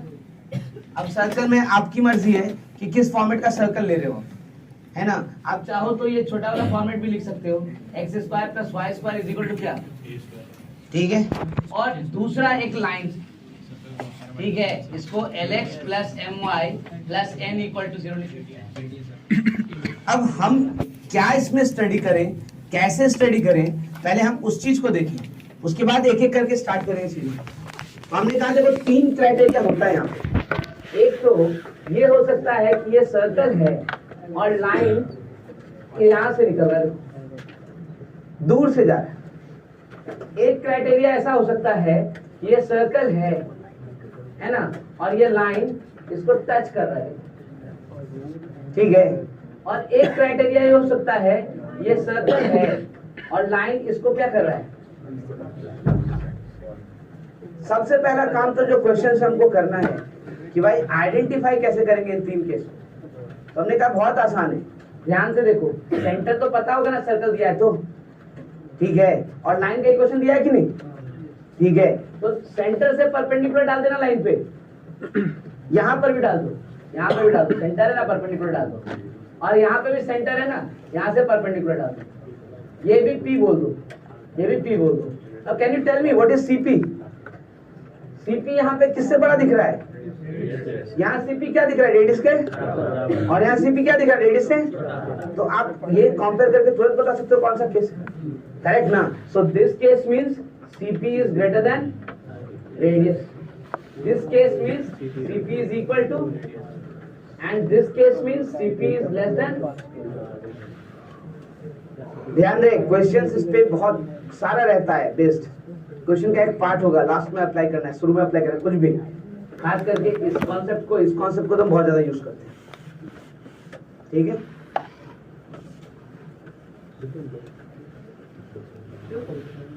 कैसे निकालेंगे CP यहाँ पे? सपोज करो यहाँ पे C हमारे पास क्या है, देखो तो 0 कॉमा, और लाइन का इक्वेशन क्या दिया हुआ है, LX plus MY plus N। तो यहाँ से CP कैसे निकलते हैं, mod of L into 0 plus M into 0 plus N by root under कितना, L स्क्वायर प्लस, ये ना होगा। और रेडियस क्या दिया हुआ है यहाँ पे, रेडियस दिया हुआ है 1, सर्कल के अनुसार कंपेयर कर सकते हैं। अगर CP ग्रेटर देन रेडियस मतलब लाइन सर्कल से बाहर से निकल रहा है, circle CP equal to radius, तो इसका मतलब लाइन टच कर रहे हैं। इस वाले केस को हम लोग टैंजेंट बोलते हैं, इस वाले केस को कॉर्ड बोलते हैं, ठीक है ना। इस केस में भी कुछ चीजें हम लोग पढ़ेंगे, लेकिन स्टार्ट हम लोग यहाँ से करेंगे क्योंकि सबसे एसेंशियल यही आई रिपीट, सबसे एसेंशियल सेक्शन यही है, हम लोग स्टार्ट यहीं से करेंगे। ये इस केस को हम लोग क्या बोल रहे हैं, टैंजेंसी, करेक्ट ना। तो यहीं से स्टार्ट करेंगे, यहाँ पे हम लोग टैंजेंट्स पढ़ेंगे, टैंजेंट्स लिखने का तरीका खुद पढ़ेंगे, जब क्वेश्चन दिया तब पढ़ेंगे कैसे टैंजेंट लिखें। इंडिड नॉर्मल्स भी यही देख लेंगे, जबकि नॉर्मल इस कैटेगरी का पार्ट है, यानी नॉर्मल भी एक क्या होता है, कॉर्ड, लेकिन हम यहाँ देख सकते हैं क्योंकि रिलेटेड है टैंजेंट से ही वो। एडिशनली जब कॉर्ड में आएंगे तो कुछ कॉर्ड, स्पेशल कॉर्ड्स हैं जो बताएंगे उसी वक्त, उसके साथ साथ लेंथ ऑफ कॉर्ड भी देखेंगे निकालने का तरीका, ठीक है। तो इसकी भी बातें करेंगे। यहाँ भी कुछ स्पेशल के मतलब कैरेक्टर है लाइंस का जो बाहर से जाता है, तो उसके बारे में भी थोड़ा डिस्कशन करना है। यानी तीनों पार्ट को पढ़ना है हमको, ऐसा बिल्कुल नहीं है कि किसी एक को नहीं पढ़ना है, बट ध्यान रहे स्टार्ट हम लोग यहाँ से करते हैं, ठीक है।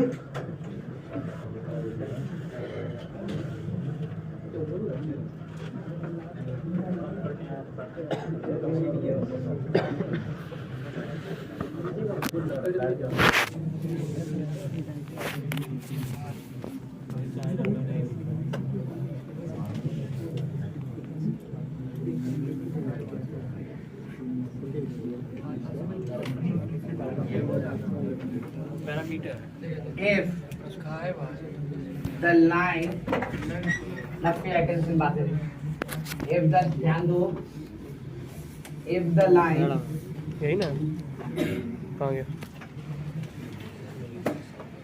3x plus 4y plus lambda is equal to 0 is the tangent is है तो a tangent अच्छा स्पीड से कर, हाँ हाँ to अरे the तो क्या कर रहा है, हो रहा है एक सेकंड, लो पे ऐसे ही रहे, x टेम्परेचर square बढ़ा plus हुआ है, y नीचे square टेम्परेचर बढ़ा, plus 2x minus 4y minus पता 4 चला equal नहीं, बस to हो गया, छोड़ दे, रुक उसका then छोड़ दे, बग find रन हो गया।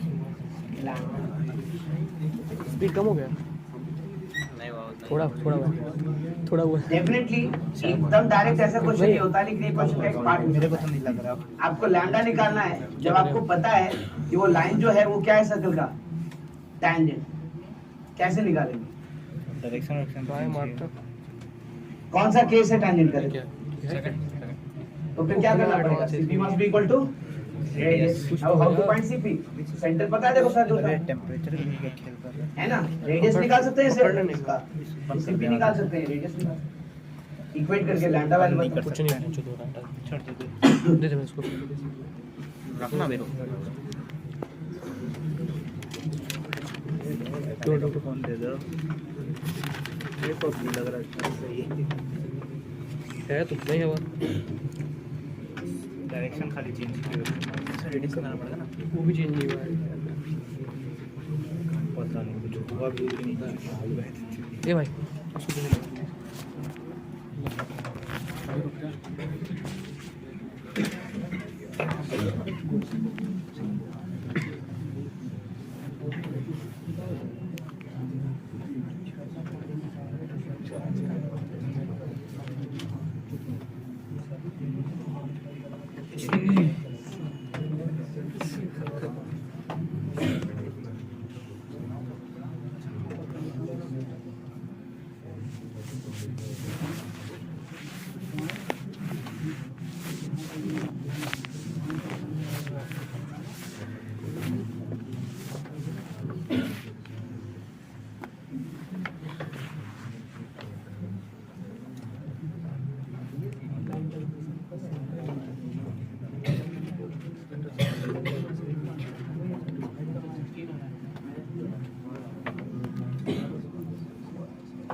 आई थिंक एक में दो वैल्यू आना चाहिए।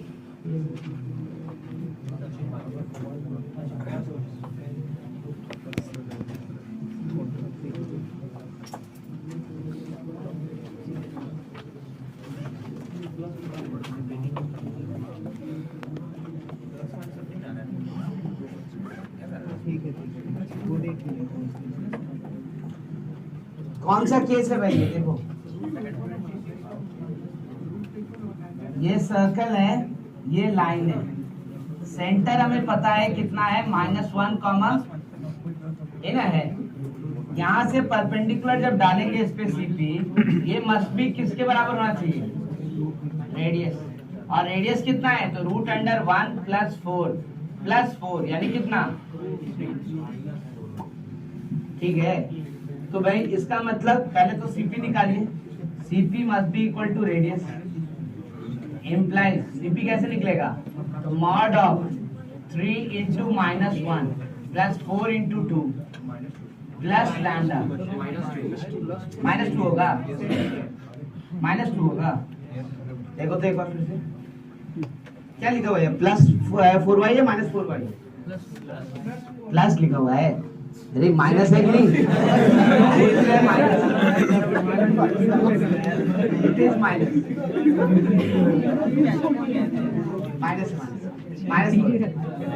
ध्यान दो। पाई कितना हो गया? ध्यान दो प्लीज। इज इक्वल टू ऐसा हो गया। नाउ वी कैन सी यहाँ से कितना आया? 8 - 3 5। तो लैम्डा + 5 का मॉडुलस इज इक्वल टू, यानी यू आर गेटिंग लैम्डा + 5 = 15 या फिर so lambda is equal to 10। और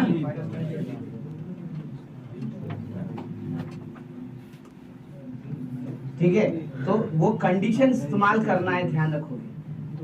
ये आइडेंटिफिकेशन वाला केस जो है, इसमें ये कंडीशन हमें बार बार इस्तेमाल करना है कि सेंटर से परपेंडिकुलर जब डालेंगे तो it must be equal to radius if the line is a tangent.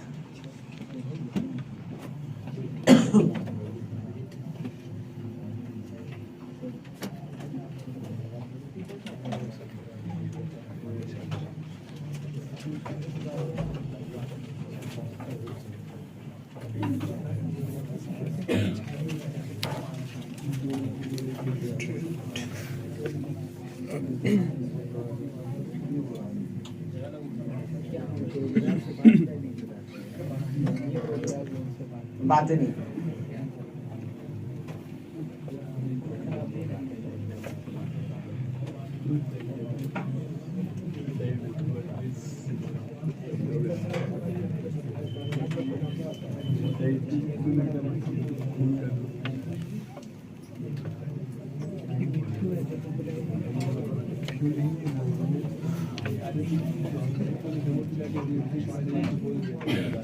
बातें नहीं कर रही। अब अगर हम वेट कर रहे हैं सिर्फ नोट करने के लिए, भेज देंगे भाई, पता है टेस्ट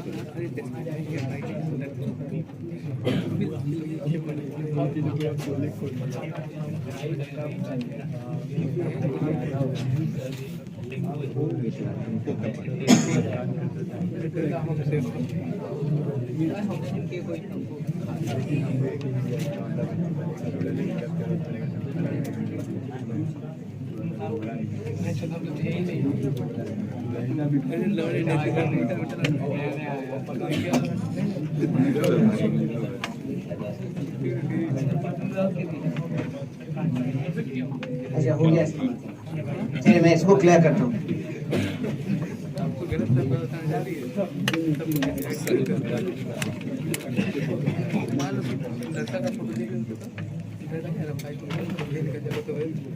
चेक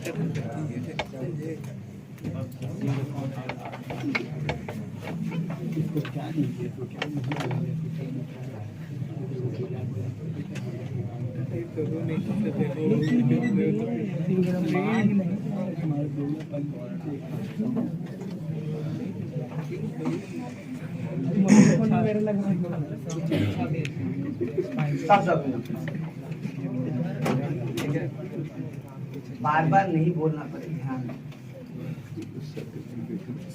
टैंजेंट्स के बारे में हम बात करना चाहते हैं। सबसे पहले टैंजेंट्स को ही हम लोग देखेंगे, फिर कुछ और सोचेंगे। तो भाई टैंजेंट्स में तो एक तो बता दिया कि फिगर का क्या स्थिति है। दैट मींस अगर कोई लाइन को बोला जाए टैंजेंट है सर्कल पे, that CP must be equal to.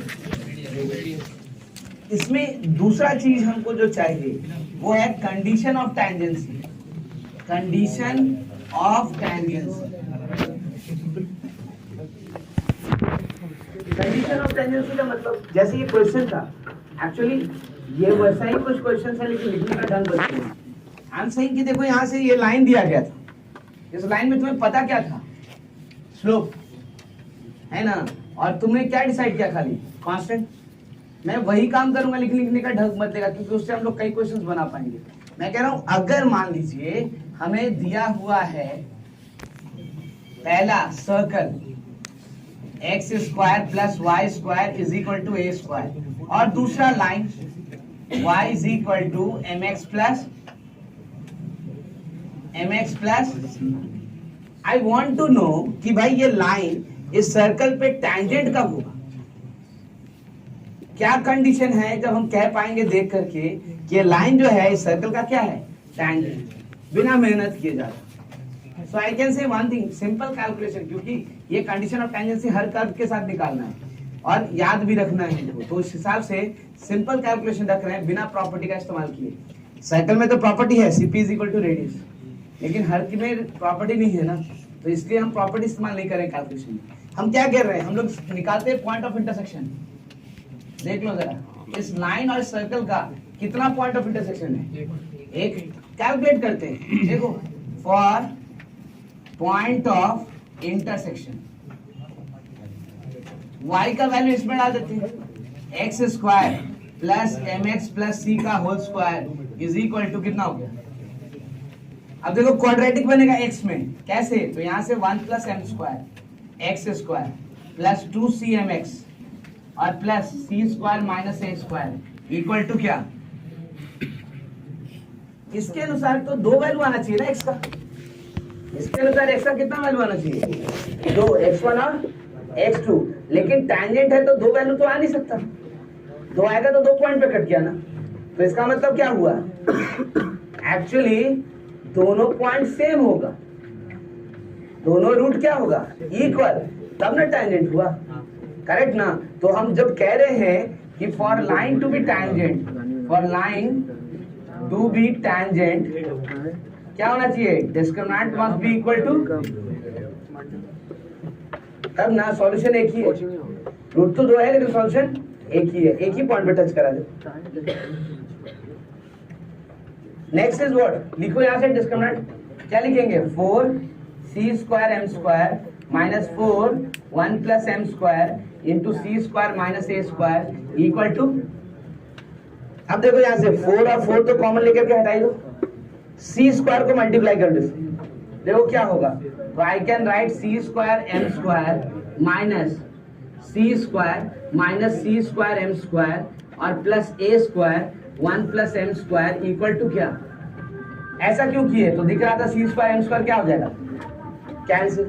सो हमारे पास जो कंडीशन बचा वो क्या बचा भाई? तो मुझे दिख रहा है c square is equal to a square into 1 plus,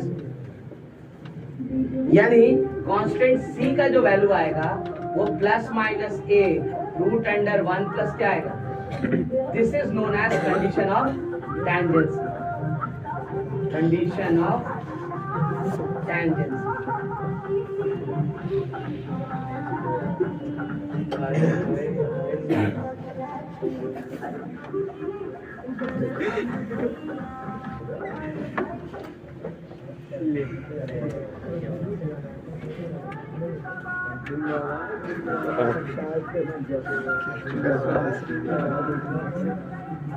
अपना काम करो, अपना काम करो। देख लो थोड़ी हंस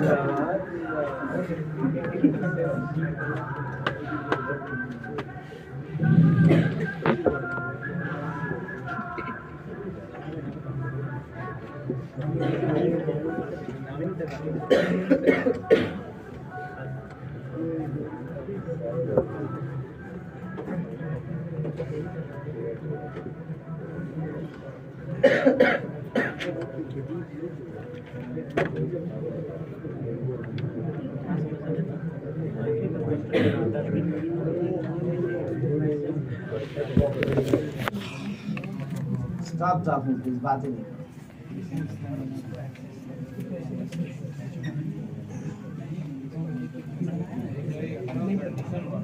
बिल्कुल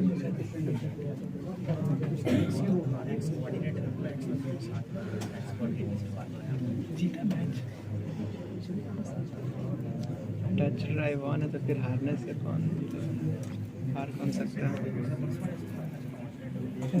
कई चीजें ऐसी है जो कि सर्कल में हम लोग कैलकुलेट नहीं कर फिर सकते, बढ़ाने का चांस क्योंकि रहता है। क्वेश्चंस के दौरान आराम से कैलकुलेट किया जा सकता है, रटने की जरूरत नहीं फॉर्मूलाज के रूप में, ठीक है। बट ये कंडीशंस तो सबसे ज्यादा जरूरी है। मैं अब आपको समझाऊंगा क्यों और कैसे, बट ये जरूरी कॉन्सेप्ट है, इस बात को जरूर ध्यान रखिएगा। एटलीस्ट इसलिए क्योंकि जरा सोचो, स्लोप मिल जाए लाइन का तो टैंजेंट का इक्वेशन क्या होगा, लिखने का तरीका है ना, ठीक है। मैं अगर बोलूं कि इस पे क्वेश्चन कैसे क्रिएट हो सकता है, तो एक क्वेश्चन तो डायरेक्ट एकदम स्ट्रेट दिखता है, देखो, find the equation of tangent to circle x square plus y square is equal to 9 with slope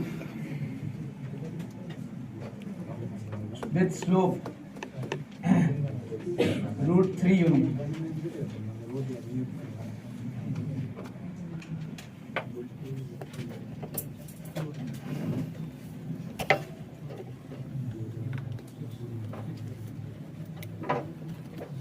क्या करोगे बताओ? अरे m मिल गया है ना, तो लाइन का इक्वेशन क्या होगा? y is equal to mx plus c, लेकिन टैंजेंट होने के लिए c को क्या होना चाहिए? Plus minus a root under 1 plus, तो a क्या है यहाँ पे? Radius, that is 3।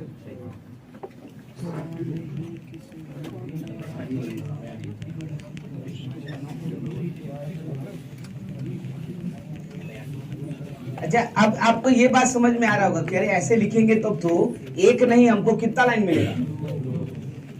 तो बात सही है ना। आप जरा सर्कल को ध्यान से देखो, सर्कल को ध्यान से देखो, एक लाइन ऐसे यहाँ बनता है तो एक लाइन पैरेलली यहाँ भी तो बनता है ना, नहीं बनता है?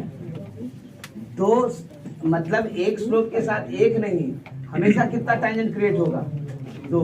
और अच्छी बात क्या होगी कि इन दोनों के बीच में अगर आप डिस्टेंस निकालोगे, है ना, इन दोनों के बीच में जब डिस्टेंस निकालोगे तो दिस इज नथिंग बट क्या है? ये डायमीटर। Stop joking please. ऐसा क्यों बोले कि वो डायमीटर है? तो ऑब्वियस सी बात है, देखो सेंटर से परपेंडिकुलर डालते हैं ना, यहाँ भी फिगर बनाए देखो, तो ये यहाँ से सेंटर से डाले, वहां से भी सेंटर से डाले, तो यही लाइन ना है जो कि किससे पास कर रहा है? सेंटर से। तो that is nothing but what? Diameter.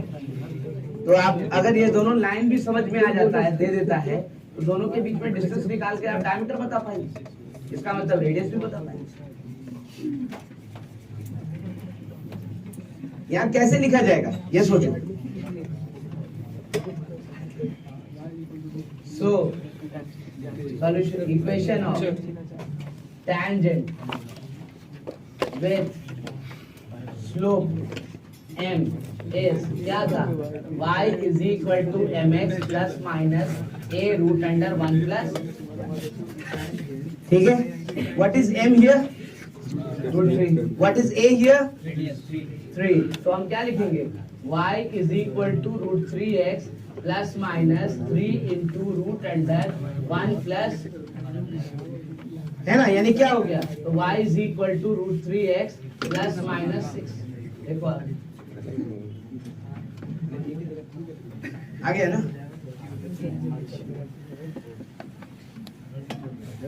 यानी स्लोप पता होते हुए आप टैंजेंट बता सकते हैं।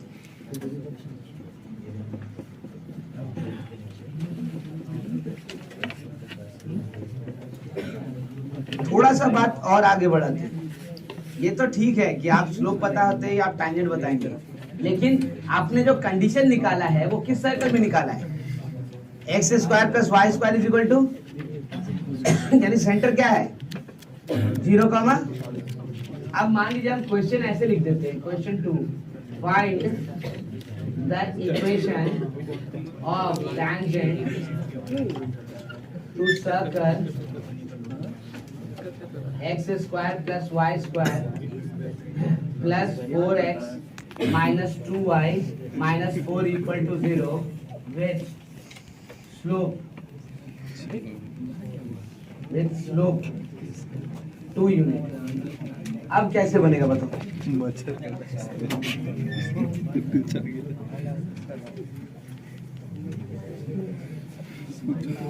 एक बार अटेम्प्ट लो फिर बताते हैं।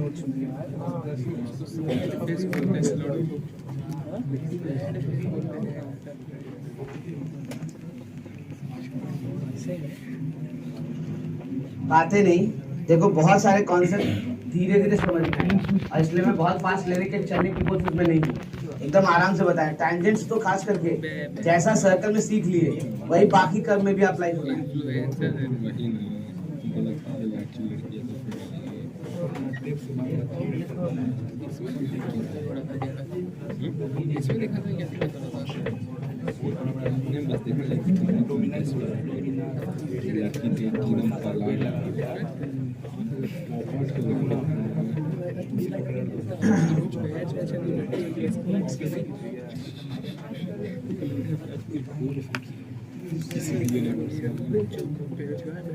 एक तरीका तो वो है जिससे हम लोग CP is equal to radius के तरह निकाल लेंगे, है ना। कैसे, तो लाइन का इक्वेशन लिख लेंगे, स्लोप तो दिया ही हुआ है, y is equal to mx plus c, m पता ही है, खाली अननोन क्या है तो c, cp is equal to, वहां से सेंटर से परपेंडिकुलर डालेंगे रेडियस के बराबर, हो गया आंसर निकल। लेकिन हम वो नहीं कह रहे, हम कह रहे हैं कंडीशन के, क्योंकि हमको जनरलाइज करना है सारे कर्व पे एक जैसा, करेक्ट। तो हमको दिख रहा है कि ये वाला जो कंडीशन डिराइव किए हैं, ये कंडीशन को यहाँ पे यूज हम नहीं कर सकते, क्योंकि कंडीशन हमने डिराइव किया है किस सर्कल पे, जिसका सेंटर क्या है 0, तो 0,0 जब था सेंटर तब हम यूज कर लिए, यहाँ अगर यूज करेंगे तो गड़बड़ हो जाएगा, करेक्ट ना। तो क्या करें, नया कंडीशन निकाले क्या, हमने नहीं, हम लोग एक दूसरा तरीका निकालते, इसको बोलते हैं शिफ्टिंग ऑफ ओरिजिन, करेक्ट ना। अभी शिफ्टिंग ऑफ ओरिजिन यही समझा रहे हैं आपको, ये हर जगह एक जैसा होगा, शिफ्टिंग ऑफ ओरिजिन, जिसके मदद से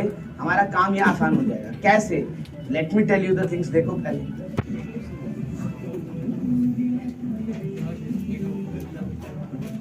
मैं कह रहा हूं आपको जो इक्वेशन दिया हुआ है सर्कल का, वो क्या क्या दिया हुआ है, x square plus y square plus 4x minus 2y minus 4 equal to, ये ना है। मैं कह रहा हूं इसको स्टैंडर्ड इक्वेशन में चेंज करो, वहां से बात आपको आराम से समझ में आएगा, तरीका बता रहे, एक्चुअली फिर क्या हो रहा है वो भी आपको समझाएंगे। तो हमने ये कहा कि भाई इसको स्टैंडर्ड इक्वेशन में चेंज करेंगे तो क्या लिखेंगे, एक्स स्क्वायर प्लस 4x एक जगह, वाई स्क्वायर माइनस 2y एक जगह, और उधर क्या जाएगा, यहाँ क्या बनेगा, ये देखो तो x प्लस 2 का, यहाँ क्या बनेगा y माइनस 1 का, और इधर क्या बनेगा बना ना। अब सेंटर बता सकते हो क्या? सेंटर क्या है? -2 कॉमा है ना। भाई मैं ये कह रहा हूँ कि आप जरा सोच के देखो, हमारा ये x एक्सिस, ये y एक्सिस, और कहीं पॉइंट P यहाँ पर है -2 कॉमा 1। मैं ये कह रहा हूँ कि भाई हम अपने इस ओरिजिन को शिफ्ट करके यहाँ नहीं पहुंचा दे। कैसे शिफ्ट करेंगे? तो हम बोले पैरेलली शिफ्ट करो, इसको ऊपर लेके जाओ। तो भाई हमारा x एक्सिस जो होगा वो ऐसा हो जाएगा, ऐसा, ये कैपिटल x एक्सिस, ठीक है। इसको पैरेलली इधर शिफ्ट कर दे तो ये देखो ऐसा, ये क्या बन गया? Capital y axis. लिख सकते हैं ना। बट दिक्कत ये है कि अब ये जो कोऑर्डिनेट होगा p का, वो क्या होना चाहिए? तो 0 कॉमा, लेकिन किस में? तो भाई हमें दिख रहा है स्मॉल x में -2, तो कैपिटल x में, स्मॉल y में 1, तो कैपिटल y में। इसका मतलब कैपिटल x जो होगा, है ना, इसका मतलब कैपिटल X जो होगा उसको क्या लिखा जा सकता है? नीचे लिखते थोड़ा सा, जरा अच्छा होगा। इसका मतलब कैपिटल X को क्या लिखा जा सकता है? जब स्मॉल x -2 होगा तब कैपिटल X 0 होगा, तब इसको तो x + 2 ही ना लिखोगे, ठीक है। और कैपिटल Y को क्या लिख सकते हो बताओ? y-, बस ना, आपका काम खत्म। आप देखो तो जरा सा यहाँ पर, अगर ऐसा रिप्लेसमेंट करेंगे तो ये क्या बनेगा? क्या बनेगा बताओ? Capital x²। ये क्या बनेगा? और ये क्या रह जाएगा? अब बताओ ये सर्कल कैसा सर्कल है जिसका सेंटर क्या दिख रहा है? 0 कॉमा, इस पे लगा देंगे कंडीशन, है ना। और बाद में फिर से उसको चेंज कर देंगे किस में? स्मॉल y में। और समझ में बात आया? आई होप मेरी बात समझ में आएगी। तो सेंटर शिफ्ट कर दिया, ठीक है, ओरिजिन को ही सेंटर पे पहुंचा दिए। लीजिए अब क्या करेंगे? तो लिखते हैं यहाँ से, देखो इक्वेशन ऑफ टैंजेंट, इसको 1, टैंजेंट विथ स्लोप, कितना यूनिट दिए थे? 2 unit on 1, capital Y is equal to, ध्यान दो, 2 कैपिटल X प्लस माइनस 3√1 + 4। ऐसे लिखेंगे। फिर कोई बोलेगा कि नहीं आपको तो कैपिटल X कैपिटल Y में लिख दिए, हमको आंसर तो स्मॉल y स्मॉल x में चाहिए। कोई दिक्कत नहीं है, फाइनल आंसर लिखने से पहले कैपिटल Y की जगह क्या लिखना है बताओ? y - 1, I will write y - 1 is equal to 2 times x plus 2 plus minus 3। देखो आ गया ना। कहने का मतलब ये हुआ कि हम कंडीशन नया डिराइव नहीं कर रहे हैं, आप खाली उसको स्टैंडर्ड इक्वेशन में चेंज कर लो, है ना। उसके बाद स्मॉल y के जगह पे जो y वाला पार्ट आ रहा है उसको लिख दो, जो x वाले की जगह पे जो x वाला पार्ट आ रहा है उसको लिख दो। मतलब आप इसको लिखो ना लिखो, यहां से डायरेक्ट आंसर लिख सकते हो। देखो इसीलिए बीच वाले को ब्लैक में लिखा है। कि अगर उसको छोड़ करके आप ऐसे प्रोसेस सीखो तो कोई दिक्कत ही नहीं है, यहीं से आंसर देखो। समझ में बात आ रहा है? यानी सेंटर अगर 0 0 नहीं है तो एक्चुअल में हम लोग सेंटर शिफ्ट कर लेते हैं, लेकिन आप इसको दूसरे तरीके से देखो, स्टैंडर्ड इक्वेशन में लिख करके उसके बाद ऐसे लिख देंगे।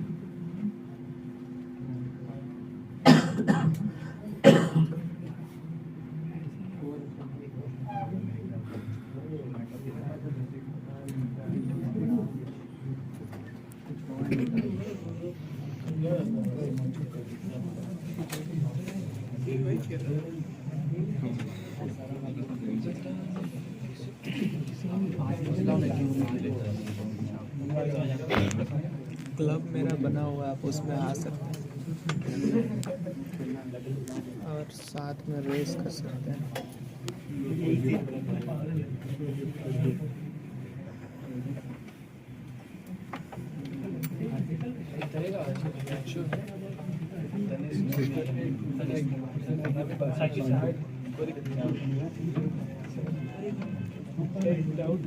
क्या हुआ सर? वो जो बनाए हैं तो वहाँ से G और F निकाल के बनाएंगे तो नहीं है?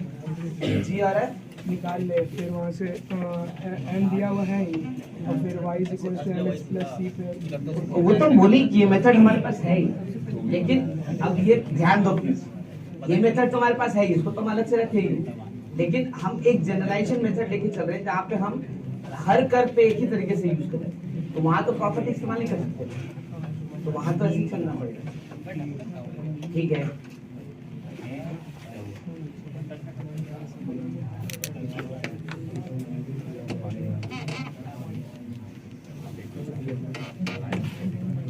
ठीक है, आई होप मेरी बात सबको समझ में आ गई।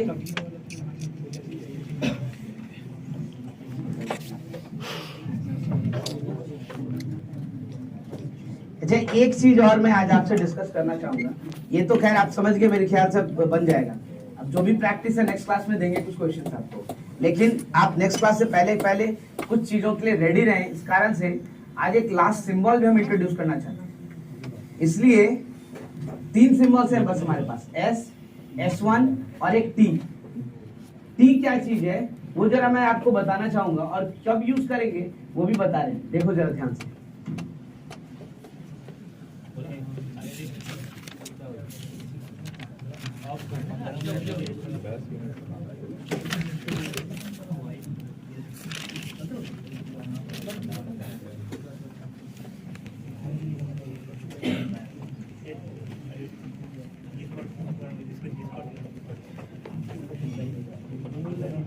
अच्छा प्लीज कॉन्सेंट्रेट, बात we are going for equation of tangent.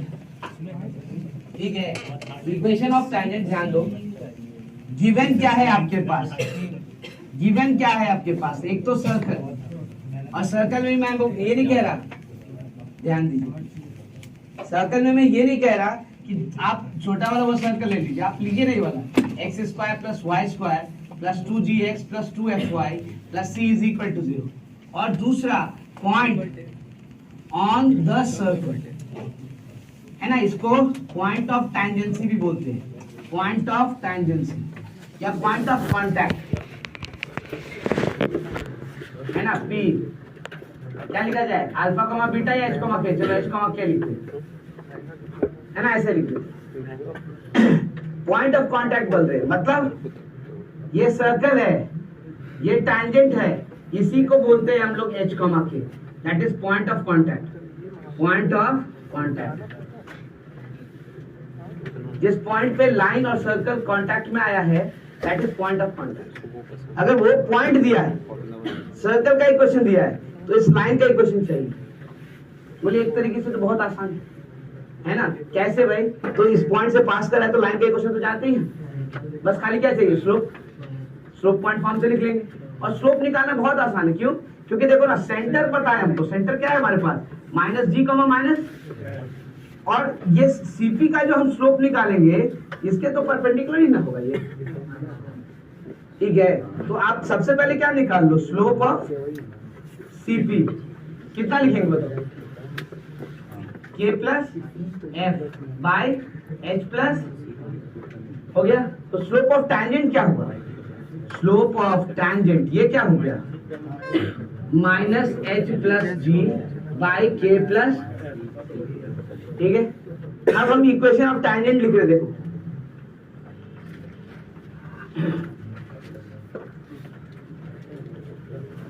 Equation of tangent लिख रहे हैं आप, इक्वेशन ऑफ टैंजेंट कैसे लिखेंगे, तो y minus k is equal to minus h plus g by k plus f into x minus h, आ गया। लेकिन इस फॉर्म में याद नहीं रख सकते ना, हम बोले इसको जरा सॉल्व करें, सॉल्व करने से देखो जो फॉर्मेट आएगा उसके लिए हम लोग सिंबल क्रिएट करेंगे, क्या भाई कैसे आ रहा है, यहाँ क्रॉस मल्टीप्लाई कीजिए, y minus k into k plus f is equal to minus h plus g into x minus h, इसको भी इधर ले आओ, तो y के देखो y के प्लस वाई एफ माइनस के स्क्वायर माइनस के एफ प्लस, इसको भी ब्रेक करें यहाँ से, एक्स एच है ना minus h square plus g x minus g h equal to 0, लिख दिया। Now what I am saying is इस इक्वेशन को लिखो ऐसे, xh plus yk plus gx plus yf ना fy, और जो भी निगेटिव सबको उधर भेज देते हैं, तो H square plus k square plus af plus gh, ऐसा कुछ हो गया। अब देखो कितना कॉम्प्लिकेटेड लग रहा है। जनरल इक्वेशन इसीलिए ताकि आपको समझ में आए कि सिंबल का वैल्यू क्या है, ठीक है। हम स्टिल रिप्लेस करेंगे इसको क्योंकि हमको स्टैंडर्ड फॉर्मेट चाहिए। ये क्या चीज है, तो I can see point of contact है ये, तो किसके इक्वेशन को सेटिस्फाई करेगा, सर्कल। तो सर्कल के इक्वेशन को अगर सेटिस्फाई करेगा तो आप ऐसे लिखोगे ना, h square plus k square plus 2gh plus 2fk plus c is equal to, यहाँ से वो राइट हैंड साइड वाला वैल्यू रिप्लेस होता नजर आ रहा है। देखो क्या लिख सकते हो यहाँ से, h square plus k square plus gh plus fk is equal to minus gh minus fk और माइनस क्या, लिख सकते हैं ना। इस वैल्यू को रिप्लेस करो, रिप्लेस करोगे तो you will get xh plus yk plus gx fy minus gh minus fk minus c। वापस इधर लेके आओ, इक्वेशन देखो, xh yk और g किसमें कॉमन है, यहाँ और यहाँ, x प्लस h, f किसमें कॉमन है, तो y plus k plus c is equal to. अब अगर कोई बोले कि ये टैंजेंट का इक्वेशन है, इसको याद कर लो, डिफिकल्ट हुआ भाई, ये तो पहला कर्व है, आप ऐसे बोल रहे हो, आगे क्या होगा। तो मैंने ये कहा ध्यान से देखो, सिंबल्स की बातें करते हैं, है ना, यही बात आज बताना चाहते हैं, क्योंकि अगर थोड़ा बहुत भी कंफ्यूजन रहा तो we can again repeat in the next class, तब तक थोड़ा सा एडजस्ट हो जाएगा चीज, ठीक है। इसलिए आज बाकी चीजों को स्किप करके पहले ये बता रहे। मैं ये कह रहा हूं, हमारे पास अगर सर्कल का इक्वेशन है x square plus y square plus 2gx plus 2fy plus c equal to 0, तो s क्या था, x square plus y square plus 2gx plus 2fy plus c। s1 क्या था, h k पे बताना क्या था, h square plus k square plus 2gh plus 2fk plus c। अब मैं कह रहा हूं t लिखेंगे, अब इसी पॉइंट h k पे कैसे लिखेंगे, t कैसे क्रिएट करेंगे t, तो इसको याद रखोगे जो हम लोग लिख रहे हैं यहाँ पे, ये इंपॉर्टेंट है। और ये याद रहा तो किसी भी कर्व का टैंजेंट लिखो कोऑर्डिनेट के ऊपर, कोई दिक्कत नहीं। जहां भी h k पे लिख रहे हो ना, तो जहां कहीं भी h स्क्वायर x स्क्वायर है उसको xh में चेंज करो, मतलब स्क्वायर है तो उसको लीनियर बना दो। लीनियर कैसे बनाओगे, तो xh लिख दो, एक x को h बना दो, तो फिर y स्क्वायर को क्या लिखेंगे, yk, ठीक है। अगर कहीं x हुआ तो उसको लिखो x प्लस h/2। ध्यान रहे वापस h की जगह x डालें तो इसके बराबर हो जाना चाहिए, इसलिए by2 लिख दिए। अगर y हुआ तो y प्लस k/, ठीक है। अच्छा, उसके बाद कहीं x इंटू वाई हुआ तो एक बार x के एक बार hy, y क्या लिखेंगे, और कोई चेंज नहीं। इससे जो इक्वेशन बनेगा ना वो टैंजेंट का इक्वेशन होगा, अगर पॉइंट ऑफ कांटेक्ट दिया हुआ है तो। आप देखो मैं लिख रहा हूं वापस यहां से, इसको यूज करके s में चेंज करना है। ये चेंजेस किस में करना है, s में। वापस कीजिए यहां से चेंज, बताओ x स्क्वायर की जगह क्या लिखे, xh, लिख दिए xh, y स्क्वायर की जगह yk। अच्छा 2gx है तो x की जगह क्या लिखेंगे, x प्लस h/2, तो 2 और 2 तो कैंसिल ना, तो बचा क्या, gx प्लस h। अच्छा फिर 2fy है, देखो तो कितना हो जाएगा, f कितना हो जाएगा, y प्लस k ना, और फिर क्या बचा, ऐसे ही छोड़। देखो तो यहाँ जो एक्सप्रेशन आया है वो एग्जैक्टली यहीं पे है ना, है कि नहीं है। तो डेफिनेटली ये हमारा टैंजेंट का इक्वेशन है जिसको हम लोग t इज इक्वल टू 0 से दिखा रहे हैं। ये चेंजेस ध्यान रखिए, आप कोऑर्डिनेट ज्योमेट्री में कोई भी कर्व हो उस पे टैंजेंट का इक्वेशन लिख पाएंगे आराम से, है ना। ये चेंजेस याद रखिए, ये इंपॉर्टेंट है। कोई भी कर, अगर आपको देखना है तो आप जा करके कोई भी कर उठाइए, पैराबोला, इलिप्स, हाइपरबोला, कोई भी, and just change this one. अगर पॉइंट ऑफ कांटेक्ट है वो, तो 100% टैंजेंट का क्वेश्चन मिलेगा।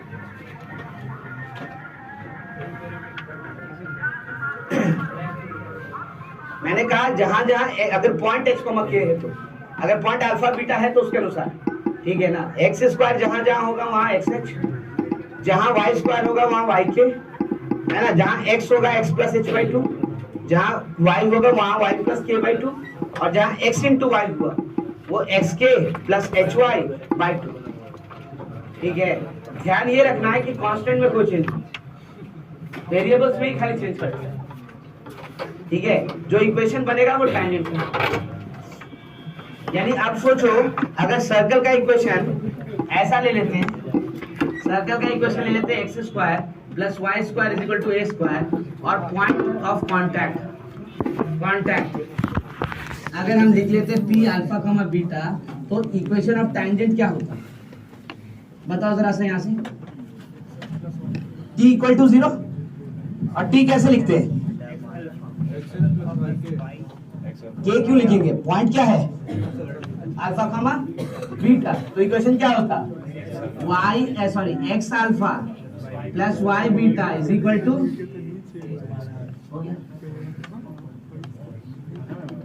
मतलब कोई और मेहनत है ही नहीं, प्रोवाइडेड वो पॉइंट ऑफ कांटेक्ट।